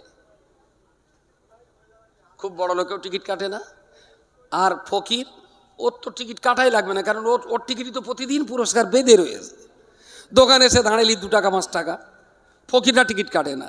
টিকিট কাটে অত্যন্ত কষ্টে, কায়িক পরিশ্রমে, যাদের দেহ মাটি করে যাদের পয়সা রোজগার করতে হয়, তারাই টিকিট কাটে। যদি একবার বেঁধে যায়, আমি তোমার পা ধুয়ে বলছি ভাই, আল্লাহর রাস্তায় ওই পথটা যেও না। ওই পদ্ধতিটা দেশের জনগণকে বড়লোক করার জন্যে নয়, বরং গরিবের রক্ত চোষণ করে খাওয়ার কলই হলো জুয়া। জুয়া থেকে বেঁচে থাকো, খবরদার এই পথে কখনো যেও না। 2 4টে 4-8টা হোক, এটা ভালো কাজ। হ্যাঁ, বুঝতে পারলাম না। দান করা, ভেরি গুড। আমার একবার বলেছেন দান করা। আমার আল্লাহ পাক রব্বুল আলামিন কোরআন শরীফে পরিষ্কার করে বলেছেন, ফাআম্মাল ইয়াতীমা ফালা তাকার ওয়া আম্মাস সাইলা ফালা তানহার। হে পৃথিবীর মনুষ্য জাতি, কোনো এতিম বাপ মারা সন্তান যদি তোমার কাছে কখনো দাঁড়িয়ে যায়, তুমি তাদের ধাক্কা দিও না, অবজ্ঞা করে দূরে ঠেলে দিও না। ওদের ক্ষুধা নিবারণের খাবার দেবে, পিপাসা নিবারণের পানি দেবে। পিপাসা নিবারণের জল পানি খাবার যদি তোমার কাছে কিছুই না থাকে, তথাপিও তুমি তার মাথায় বুকে হাত বুলিয়ে আদর যত্ন করে তাকে বিদায় দেবে। খবরদার এতিম মিসকিন বাপমা হারা ছেলে মেয়েদের কখনো কষ্ট দেবে না। ফাআম্মাল ইয়াতীমা ফালা তাকার ওয়া আম্মাস সাইলা ফালা তানহার। কোনো গরিব মানুষ তোমার কাছে এসেছে, সে যদি তোমার কাছে হাতটা পাতে, আমার বাবা হসপিটালে, অবশ্যই তুমি তাকে কিছু দান করো। কেউ বলল আমার মেয়ে স্কুলের বই কিনবো, তুমি তাকেও কিছু না কিছু পয়সা দেবে। কেউ বলল আমার মেয়েটার বিবাহ দেব, তুমি তাকে কিছু না কিছু পয়সা দেবে। কেউ যখন তোমার সামনে হাত পা দেবে, খবরদার তুমি যেন তাকে খালি হাতে ফিরিয়ে দেবে না। সুবহানাল্লাহ বলেন। ইসলাম বলছে অভাবী মানুষকে কখনো খালি হাতে ফিরিয়ে দিও না। আর এই কথাটা হিন্দু ভাইদের চেয়ে মুসলমান একটু জানে বেশি, যার জন্য এই শালারা ভিক্ষেও করে বেশি। মার্কেটে দেখবেন ভিখারি, যদি 10টা দেখেন তার ভেতরে 9টা ভিক্ষে দেওয়া বন্ধ করে দিন, একদম বন্ধ করে দিন। লিখে দিন যেখানে ভিখারিদের ভিক্ষে দেওয়া হয় না, তাহলে ওরা বদদোয়া করুক আমার নামে। আমার জীবনের এমনি আমি, লোকে আমার ভালো বলে, কিন্তু আমি নিজে তো বুঝে দেখি আমি খুব ভালো জিনিস না। ছোট বয়সে বাড়ি ফকির টকির আসলি মা ওই ছোট একটা খুঁচি বলতো, খুঁচি আছে, খুঁচি এখনো। সোমবারের দিন হলে মা 1 খুঁচি চাল নিয়ে বাড়ির বারান্দায় রেখে দেবে, আর যে যখন ভিক্ষু করে আসবে ওর থেকে 1 মুঠো করে দিতে হবে। কখনো মা দেয়, কখনো বউ দিতেন, কখনো আমি দিতাম না। আমি দিতি আমি বললাম চাচি তা তুমি ভিক্ষা করতে আসবা কেন? তোমার পা খোঁড়া না, হাত কাটা না, দেহ তো বেশ ভালো, কেটে দিলে উত্তর পাড়ার লোক খেয়ে ফুরুত পারবে না, তুমি ভিক্ষা করবা কেন? না খোকা তোর চাচার শরীর খারাপ। আমি বলি চাচার শরীর খারাপ যদি হয় তাহলে ভিক্ষে চাচা করবে, তুমি তো কাজ করে খাতি পারো। ও ভারী এক মুঠো চাল দেবে, তাতে আবার আইন দেখো দিন। শালা বুড়ি করে মেজাজও খুব, বিকেলে মানে চলে যাবে। আমি আবার ডাকলাম, ও চাচি এই দাঁড়াও দাঁড়াও, তুমি ভিক্ষে না নিল মা আমার বিরাট মারা মারবে। ফকির বাড়িতে যদি ভিক্ষে না পায় তাহলে মা মারবে আমার, শিগগির দাঁড়াও। আর ফকির দাঁড়িয়ে গেছে।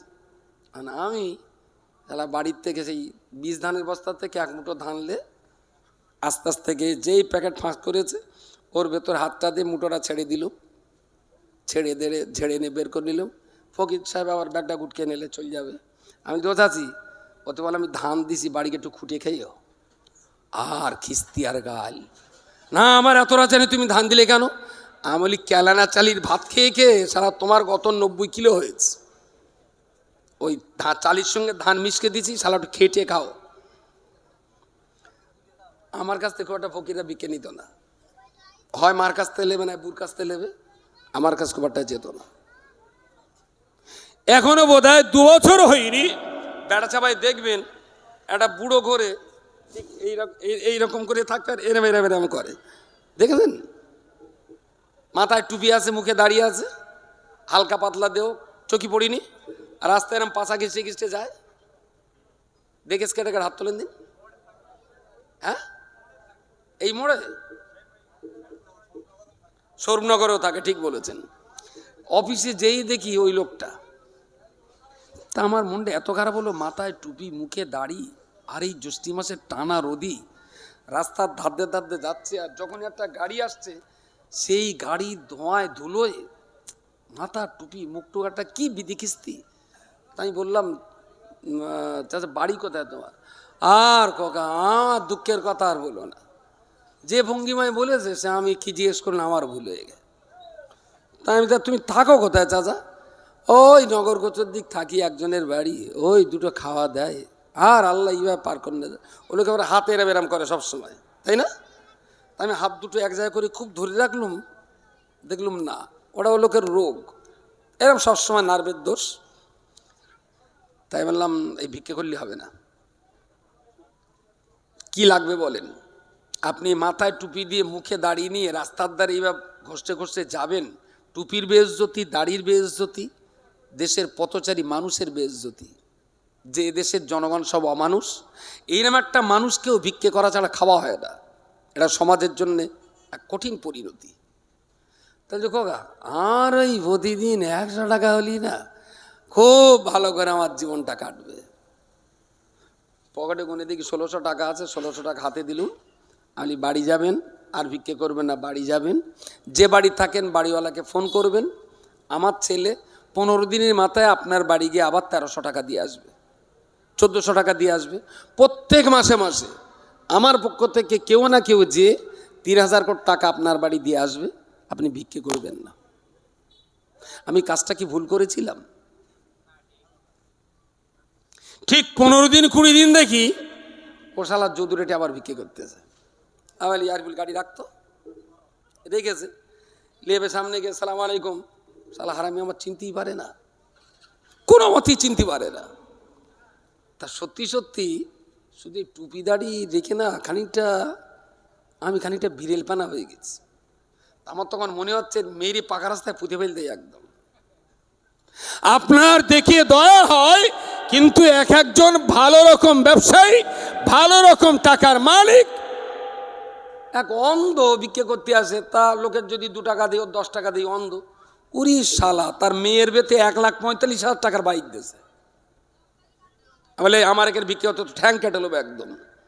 শালা হারামি, মেয়ে বেঁধেছো ভালো হয়েছে, তুমি 1,35,000 টাকা দিয়ে তার একটা দোকান করে দে, তার একটা ব্যবসা ধরিয়ে দে, ওই ব্যবসা থেকে রোজগার করেছে, নিজে গাড়ি কিনবে, ও মা উৎপাদন হবে, দোকান না কিনে দে, শালা হাঙর বাইক কিনে দিয়েছে। এদের ভিক্ষে দিতে রুজ করে? ইসলামে যেমন আল্লাহ বলেছেন কেউ হাত পাতলে তাকে খালি হাতে ফিরিয়ে দিও না, তেমন ইসলামে এটাও বলা আছে দুপুরে যদি খাবার থাকে তুমি ভিক্ষা করবে না, দুপুরে ভাতটা খেয়ে বিকালের খাবার জন্য রোজগার করতে যাবে। যদি রোজগার করতে না পারো তাহলে সন্ধ্যার পরে মানুষের কাছে হাত পাতবে।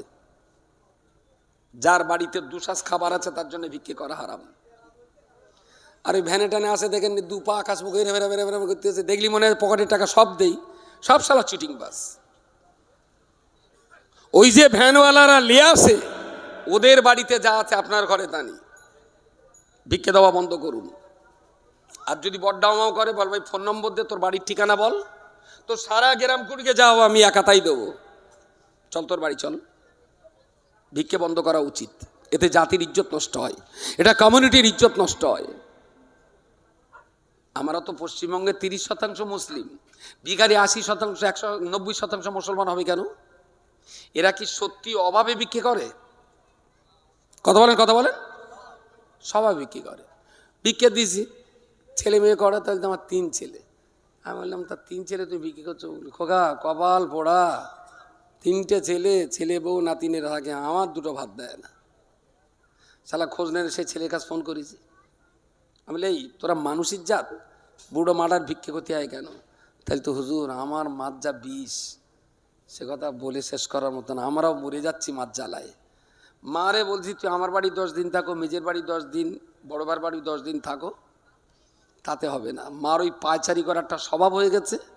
আব্বার একবার পেটে অসুখ করলে মা জনগণের কাছ থেকে পয়সা চেয়ে আব্বার চিকিৎসা করেছিল, সেদিন আমরা ছোট মানুষ। ওই যে মা ফাও পয়সার মুখ দেখেছে, বাড়িতে 1000 বসিয়ে খাওয়া দিলেও আমার মা শান্তি না। আমার মা ভিক্ষেই করবে, সহ্য করতে পারেন? ছেলে মিলে খাওয়া দেবে, তাতেও ভিক্ষে করা বন্ধ করবো। বলি তোরা ভাত দেয়, কিন্তু আমি ভিক্ষে করবো। এদের ভিক্ষে দেওয়া মানে, কথা বলেন, সমাজকে আরো নিম্নের দিকে ঠেলে দেওয়া। ভিক্ষা দেবেন না। দান করা ইসলামের মহৎ কাজ, কিন্তু জায়গা বেছে দেওয়াটা অত্যন্ত গুরুত্বপূর্ণ, খুবই গুরুত্বপূর্ণ। দান করলে দানী ব্যক্তির অন্তর শান্তি পায়, অন্তর শান্তি পায়। অর্থনৈতিক বৈষম্য দূর হয়, অর্থনৈতিক সাম্য প্রতিষ্ঠা হয়, দেশের জনগণ শান্তি নিরাপত্তা পেতে পারে দানের মধ্য দিয়ে। ইসলাম এই জন্যে দান করার ব্যাপারে মানুষের উৎসাহিত করেছেন। এই রকম দেওয়ার চাইতে, গ্রামে একটা লোক দেখবেন মারা গেছেন, তার স্ত্রী একটা মেয়ে নিয়ে শ্বশুর বাড়িতে খুব কষ্ট করে কাল যাপন করছেন। আমি বলছি, আপনার 8-10 জন মিলে ওই মহিলাটাকে একটা সেলাই মেশিন কিনে দিন। আমার কথা পাওয়া যায়নি? সারা বছর এইসব হাঙর কুমিরিদের না গিলিয়ে আপনারা 4-5 জন একটু স্বাবলম্বী ব্যক্তি 5000-6000 টাকা দিয়ে ওই মহিলাটাকে একটা সেলাই মেশিন কিনে দিন। ওকে যেন আর কারোর মোকাপেক্ষি থাকতে না হয়। ইনশাল্লাহ ও সেলাই কাজ শিখে ওর বাচ্চাটাকে ও নিজে রোজগার করে মানুষ করে নিতে পারবে। রসুলের কাছে একজন যে বললেন, ইয়া রসুল আল্লাহ, আমি ক্ষুধার্ত, আমাকে কিছু খাবার দিন। নবী বললেন, এই তুমি সুস্থ শরীরে কাজ পাও না? বললেন, হুজুর আমি কোনো কাজ পাইনি আজকে সারাদিন, সেই জন্য আপনার কাছে এসেছি। বলছে, তোমার বাড়ি কিছু আছে? তা বললে, হুজুর কিচ্ছু নেই আমার বাড়ি। তা যাও দেখো বাড়ি কিছু আছে কি। দেখলেন অনেক দিনের বাদ পড়া একটা কুরুলির ফলা পড়ে আছে, সেই টেনে বললেন, হুজুর এইটা আছে। নবী নিজে হাতে করে কুরুলের যে ফলা, ওই ফলার একদিকে কি দেয়, বাঁটি। নবী নিজে হাতে একটা বাঁটি ঢুকিয়ে ওর হাতে দিয়ে বললেন, এই দুটো খেয়ে নাও, আর এই কুরুল তৈরি করে দিলাম, তোমার বাঁটি, তোমার ফলা আর আমার বাঁটি, জঙ্গল থেকে কাঠ কেটে শহরে বিক্রি করে খাবে, কখনো মানুষের কাছে হাত পাতবে না। আমি বলছি 1000 মানুষকে এইভাবে না দিয়ে, যারা প্রকৃত অর্থে অভাবী, তাদের 10 জন 20 জন মিলে একজনকে দিয়ে দাঁড় করিয়ে দিন।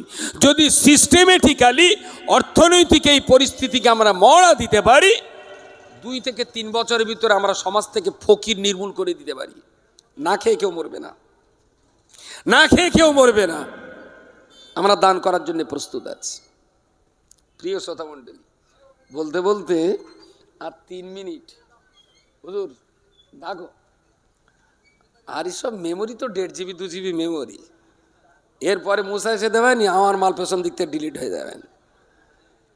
আল্লাহর রাস্তে বলছি, ইসলামে যা যা আছে সবটা মানুষের জন্যে, মুসলমানের জন্যে না। ইসলাম কি মুসলমানদের জন্যে? কথা বলেন, কথা বলেন। আমার আল্লাহ পাক রব্বুল আলামিন কোরআন শরীফের অপর একটা জায়গায় বলেছেন, হে পৃথিবীর মনুষ্য জাতি, আমি আল্লাহ তোমাদেরকে ইসলাম দিলাম, আমি আল্লাহ তোমাদেরকে কোরআন দিয়েছি। এই কোরআন তোমরা নিজেরা পড়বে, বুঝবার চেষ্টা করবে। এ কোরআন তোমরা নিজেরা নিজেদের জীবনে কাজে লাগাবে। হুদাল লিন্নাসি, আল্লাহ পাক বলেছেন আমার কোরআন মনুষ্য জাতির জন্যে। আমি আল্লাহ এ কোরআন মুসলমানদের জন্য আল্লাহ বলেন নাই, আল্লাহ বলেছেন ইসলাম আর কোরআন মানব জাতির জন্য। জোরে বলুন সুবহানাল্লাহ। আপনি যদি কোরআন যত মেনে চলবেন তত আপনি শান্তিতে থাকতে পারবেন। ইসলাম থেকে যত দূরে সরে যে মদ খাবেন তো ইজ্জত চলে যাবে। ইসলাম চুরি করতে বারণ করেছে, যত চুরি করবেন তত আপনি মারধর খাবেন। ইসলাম নামাজ পড়তে বলেছে, যত নামাজ পড়বেন ততই আপনি ভালো থাকবেন। পিতামাতার সেবা করবার কথা বলা আছে, বাপমার অবাধ্যতা করতে ইসলাম বারণ করেছে। ও বান্দা মনে রাখুন, প্রতিবেশীর হক আদায় করতে বলেছে, মাতৃভূমি দেশকে ভালোবাসতে বলেছেন। ও আল্লাহর বান্দা মনে রাখুন, আল্লাহ পাক রব্বুল আলামিন যা যা আমাদেরকে আদেশ করেছেন ওই আদেশ অনুযায়ী যদি জীবন গঠন করতে পারেন, নিশ্চিত আপনি পৃথিবীর 1 নম্বর মানুষ তৈরি হয়ে যাবেন। আর যত ইসলাম থেকে আপনি দূরে সরবেন তত বেশি বলেন বলেন। ইসলাম থেকে দূরে সরে গেলেন মাতাল হয়ে গেলেন, ঝাঁটালাতি। ইসলাম থেকে দূরে সরে গেলেন মানে জুয়াখোর হয়ে গেলেন। জুয়াখোর মানে কোনো জুয়াখোর বাড়ি বোর কাছে সম্মান পায় বলে মনে হয়? হ্যাঁ, জুয়া খেলা কত ভয়ঙ্কর অভিশাপ এটা বুঝতে গেলে তার স্ত্রীর সঙ্গে একবার দেখা করবেন। আমি জুয়াখোরদের স্ত্রীর সঙ্গে কথাবার্তা বলি, আপনাদেরকে বলছি ওদের জীবনের কত দুঃখ, সে কথা বলার অবকাশ রাখে। কই মৌলানা কই? তা আমি শেষ পর্যায়ে এসেছি। বিশ্বাস করুন, আল্লাহ আমাদের বুঝবার তৌফিক দিন। আসসালামু আলাইকুম। আমাদের এই দেশটাকে আল্লাহ যেন মানুষের দেশে পরিণত করেন। আর বিবাদ বিসম্বাদ, আমি 2017-18তেই বলেছিলাম, দেশে যাদের ঘর আছে, যারা দেশের ভোট দিয়েছে, যাদের আধার কার্ড আছে, তারা মানুষের চোখে দেখে একটাকেও তাড়ানো যাবে না। ওরা আমার দেশের জনগণ, সব আমার দেশে থাকবে না। বাংলাদেশ থেকে এসে, আমি বাংলাদেশে যদি এসে থাকে তাহলে বিএসএফ কি নাকে তেল দিয়ে ঘুমাচ্ছিল? এরা বাংলাদেশ থেকে আসার কারণে তারা এখন জমি কিনেছে, তারা ছেলেপিলে লেখাপড়া করেছে, তারা চাকরি করে, তারা ব্যবসা করছে। এখন যদি তাদের তাড়িয়ে দেওয়া হয় তারা যাবে কোথায়? বলুন বলুন, এটা কি কোনো মানুষের কাজ? যাদেরকে এখন তাড়িয়ে দেওয়া হবে। আমি যখন বক্তৃতা করতাম না, তখন হিন্দুরা, অনেক হিন্দু কমেন্ট করত, ও শালা বাংলাদেশি মাল বাংলাদেশে পালাতে হবে, তো সেই জন্যে এত দেশের জনগণের প্রতি মায়া দেখাচ্ছে। আমি বুঝবি চাষি বেলা হলি। বাংলাদেশ থেকে কড়া মুসলমান এসছে ইন্ডিয়াতে বলেন, আর কড়া হিন্দু এসছে। আজকে উপায়টা কি তাদের? আমি আজও বলছি, মানুষকে হিন্দু আর মুসলমানের চোখে না দেখে মানুষকে মানুষের চোখে দেখা হোক। আমরাই তো বলি সবার উপরে মানব সত্য, তাহার উপরে নাই। তাই যদি হয় তাহলে যে দেশের জনসংখ্যা যত বৃদ্ধি পাবে সেই দেশ তত উন্নয়নশীল দেশে পরিণত হবে। যদি মনে করেন না জনগণ বেশি হলে দেশ খারাপ হবে, তাহলে ভারতবর্ষের সব মানুষগুলো অন্য দেশে এড়িয়ে দাও, দেখি ভারত কি করে চলে। দেশে 140 কোটি মানুষ যাচ্ছে, সব অন্য দেশে দাও, দেখি দেশের কত উন্নতি হয়। তাহলে আমি যা রোজগার করব সারাদিন খেটে 500 টাকা যদি রোজগার করি, একটা সাবান কিনবো 50 টাকার, তাতে সরকার ট্যাক্স পাবে 5 টাকা। একটা জাঙ্গিয়া কিনবো 150 টাকার, তাকে সরকার জিএসটি নেবে 45 টাকা। নেবে তো নাকি? তাহলে দেশের জনগণ যত বাড়বে সরকারের আয় রোজগার তত তত বাড়বে। মানব সম্পদ তো সেরা সম্পদ। বিদেশি মানুষ যদি এখানে থেকে থাকে 2 লাখ 4 লাখ, থাক না, তারা যাদেরকে এসআইআর ধরা পড়বে দেশের না, ওদের কি করা হবে আজও কিন্তু পরিষ্কার না। আমি জিজ্ঞেস করেছি ওদেরকে তাড়িয়ে দেওয়া হবে, তাহলে না। আমি ওদেরকে রাখা হবে, তা বলছে হ্যাঁ। তাহলে ওরা কোথায় থাকবে? তা বলছে এদেশে থাকবে, তবে লেখাপড়া করতে পারবে না, সরকারি সুযোগ পাবে না। তার মানে ওর চতুর্থ শ্রেণীর নাগরিক। তাহলে আমার দেশে আমার ছেলে স্কুলে যাবে, ওদের ছেলে স্কুলে যাবে না। আমার ছেলে রোগীলে হসপিটাল পাবে, ওদের ছেলে হসপিটাল পাবে না। তাহলে আমার ছেলে রোজ ভালো জীবনযাপন করবে, আর ওরা যখন পাবে না তখন আমার ছেলের কাছ থেকে বলেন দেশটা অশান্তির আগুনে দাউ দাউ করে জ্বলবে। এরা সেই দিকেই নিয়ে যাচ্ছে, নড়িয়ে চড়িয়ে জুজুর ভয় দেখায়, ডিটেনশন ক্যাম্প। আরে এরা যখন এ দেশের লোক না, তাহলে ডিটেনশন ক্যাম্পে দিয়ে ভারতবর্ষের চাল ডাল আলু খাওয়ানো হবে কেন তাদের? শালা তোর বাপের মাল দে, তার কোনো সদ উত্তর নেই। সুতরাং দেশ যদি বাঁচে আমরা সবাই বাঁচব, দেশটাই যদি না বাঁচে আমরা কেউ কিন্তু নিরাপদ নয়। ইসলাম আমাদের মানব জাতের জন্য ইসলাম এসেছে, মুসলমানদের জন্য ইসলাম না। কোরআন মানব জাতির কল্যাণের জন্যে, নট অনলি ফর মুসলিম, সবার জন্য কোরআন। আমার ত্রুটি বিচ্যুতির জন্য ক্ষমা চেয়ে নিচ্ছি। আর আমার এই আলোচনা সংক্রান্ত কারোর যদি কিছু জিজ্ঞাসা থাকে 9734025990, আমার বক্তৃতার জবাব আমি দেব। এর কৈফিয়ত অন্যর কাছে চাইলে বুঝতে পারেননি, আমার কথা পাওয়া যায়নি, আমাকে জিজ্ঞেস করবেন। ভুল হলে আপনার কাছ থেকে শিখে নেব, ঠিক হলে আপনাকে বুঝিয়ে দেব। দুটো সংবাদ বলি। 1 নম্বর, 11-12 মেয়েদের জন্য একটা আলাদা মাদ্রাসা আছে আমাদের, বিবি আসিয়া বালিকা মাদ্রাসা। ওখানে শুধু 2টো ক্লাস পড়ানো হবে, 11 এবং 12। যে মেয়েগুলো হাই স্কুল থেকে মাধ্যমিক পাস করেছে, আমি শুধুমাত্র ওদেরকেই ভর্তি নিই 2 বছরের জন্য। এই 2 বছরে ওদের হায়ার সেকেন্ডারি সিলেবাস কমপ্লিট হবে, আর এর ভিতরেও ইসলাম, কোরআন, শরীয়তের একান্ত প্রয়োজনীয় শিক্ষাটা হয়ে যায়। আর কাউন্সিলিং করে কেউ ডাক্তার, কেউ ইঞ্জিনিয়ার, কেউ নার্স, কেউ ফিজিওথেরাপিস্ট, কেউ প্যাথোলজিস্ট, যে মেয়েটা যে লাইনের যোগ্য আমরা তাকে সেই কলেজে ভর্তি করে দিই, যাতে আমাদের মেয়েরা লেখাপড়া শিখে কোনো না কোনো জায়গায় দাঁড়াতে পারে। তার জন্যে বিবিএসসি এডুকেশনাল ইনস্টিটিউট, ইচ্ছা করলে আপনাদের বাড়ির মেয়েকে সেখানে অ্যাডমিশন করাতে পারেন। লাস্ট যে প্রতিষ্ঠানটা তাকওয়া হিফজুল কোরআন কলেজ, বঙ্গনুরের 3 তলায়, খুব আধুনিক মানের কোরআন যেমন সম্মানের, সেরা সম্মানের কেতাব, সেরা সম্মানের জায়গাতেই খুব সম্মানজনকভাবেই বাচ্চাদের পড়ানোর ব্যবস্থা।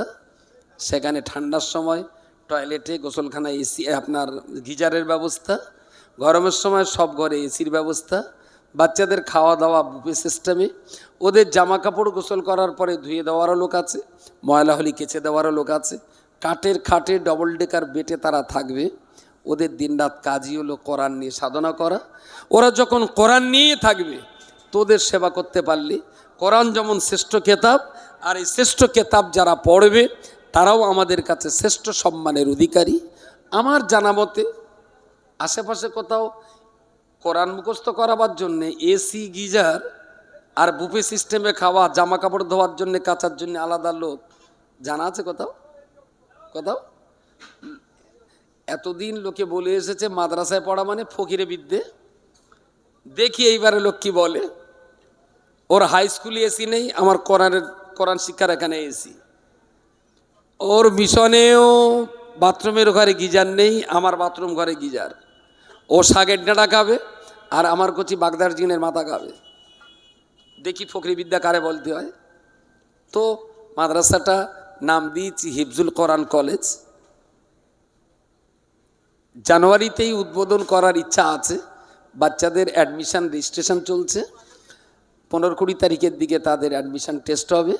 তারপরেই মাদ্রাসাটা ছোট্ট করে একটু উদ্বোধনী অনুষ্ঠান করে চালাবো। আমার ক্যাপাসিটি হলো 40টা বাচ্চা, 40টা বাচ্চা। খরচ 20,000 টাকা ভর্তি ফি, 9,000 টাকা মান্থলি চার্জ। চচ্চর করতে বলেন, এতক্ষণ বলতাম শুনতে খুব ভালো লাগতো। মাতিনির টাকা তৈরির মেশিন রয়েছে, তাই না? 40টা বাচ্চার জন্য ওই বিল্ডিং দাঁড় করাতে যে খরচ হয়েছে আমার 52 লাখ, তার ভেতরে 17 লাখ আমার টাকা, বাকি বন্ধু বান্ধবের বলেছি ওরাও কিছু দিয়েছে। আমার এখানে পেট্রোল পাম্পের নাতি, 1 ML ভাগনা, তারপরে একটা বাজার মালিক তার ছেলে, এখানে যারা যে সমস্ত গার্জেনরা রেজিস্ট্রেশন করেছে, খুলে দেখলাম এসব বাচ্চা মাদ্রাসায় আসা বাচ্চা না, সব কেজি স্কুল, ইংলিশ মিডিয়াম স্কুলের বাচ্চা। তাদেরকে এখানে দিচ্ছে ভালো পরিষেবার জন্যেই। তো আমারও চেষ্টা, ওর বাপের টাকায় ওর পড়াবো। ও যদি বলে আমার ছেলের হরিণীর গোস্ততে খাবার ভাত দিতে হবে, আমি সরকার কাছে চিঠি লিখবো যে একটা হরিণ দরকার। যদি গভর্নমেন্ট অ্যাপ্রুভাল দেয়, ওর ছেলে রোজ হরিণীর গোস্ততে ভাত দেবো। যদি বলে আমার ছেলে বাইরে ফ্রিজের ভেতরে বসে ভাত খাবে, টাকা তোর বাপের টাকা, আমার কোনো টেনশন নেই তো। সুতরাং এই মাদ্রাসাটা দাঁড় করাতেই আমি খুব নিঃস্ব হয়ে গেছি। এখানে আমি গরিব মানুষের টাকা চাইনি। গরিব মানুষ সারা বছর আমাদের কাজ দেয়। আমার এই প্রতিষ্ঠানে আমি কিছু লোকের বলেছি, যদি তোর মনে হয় রে ভাই এরম প্রতিষ্ঠান দাঁড়ালে বড় লোকের ঘরে ইসলাম ঢুকবে, বড় লোকের ছেলে হাফেজ হবে, তোর যদি দেওয়ার ইচ্ছা থেকে মিনিমাম তুই 1000 টাকা দিবি। গরিব মানুষ 2 টাকা 5 টাকা সারা বছর দিচ্ছে আমাদের মাদ্রাসায়। আমি গরিব মানুষের কাছে চাইতে আমার লজ্জা লাগে, সেই জন্যই গরিবের টাকা খুব একটা নেইনি। কিছু লোক দুঃখ করেছে, তাদের বলবে ভাই তুই 1 টাকা দে, তুই আমার মাদ্রাসা একটা পার্টনার। 1 টাকা দিছিস মানে তুই একটা পার্টনার। এদের অতিরিক্ত গরিবের কাছে আমার কোনো দাবি নেই। আমি বিদায় নিচ্ছি। আমাদের সকলের শ্রদ্ধা ভাজন জানাব হজরত মাওলানা হাফেজ মুসা কালিম সাহেব, তিনি এসেছেন, তার আলোচনা আমাদের শুনতে হবে। যারা দাঁড়িয়ে রয়েছেন অনেক সময় ধরে, যদি কষ্ট হয় বসতেও পারেন, যেটা আপনার মর্জি। বাজার আশপাশে যারা আছেন সবাইকে আমি মজলিসে আসার জন্য অনুরোধ করছি। আমাদের বন্ধুবর শ্রদ্ধাভাজন বন্ধুবর মাওলানা মুসা কালিম সাহেব আলোচনা রাখবেন। আসসালামু আলাইকুম রহমতুল্লাহ।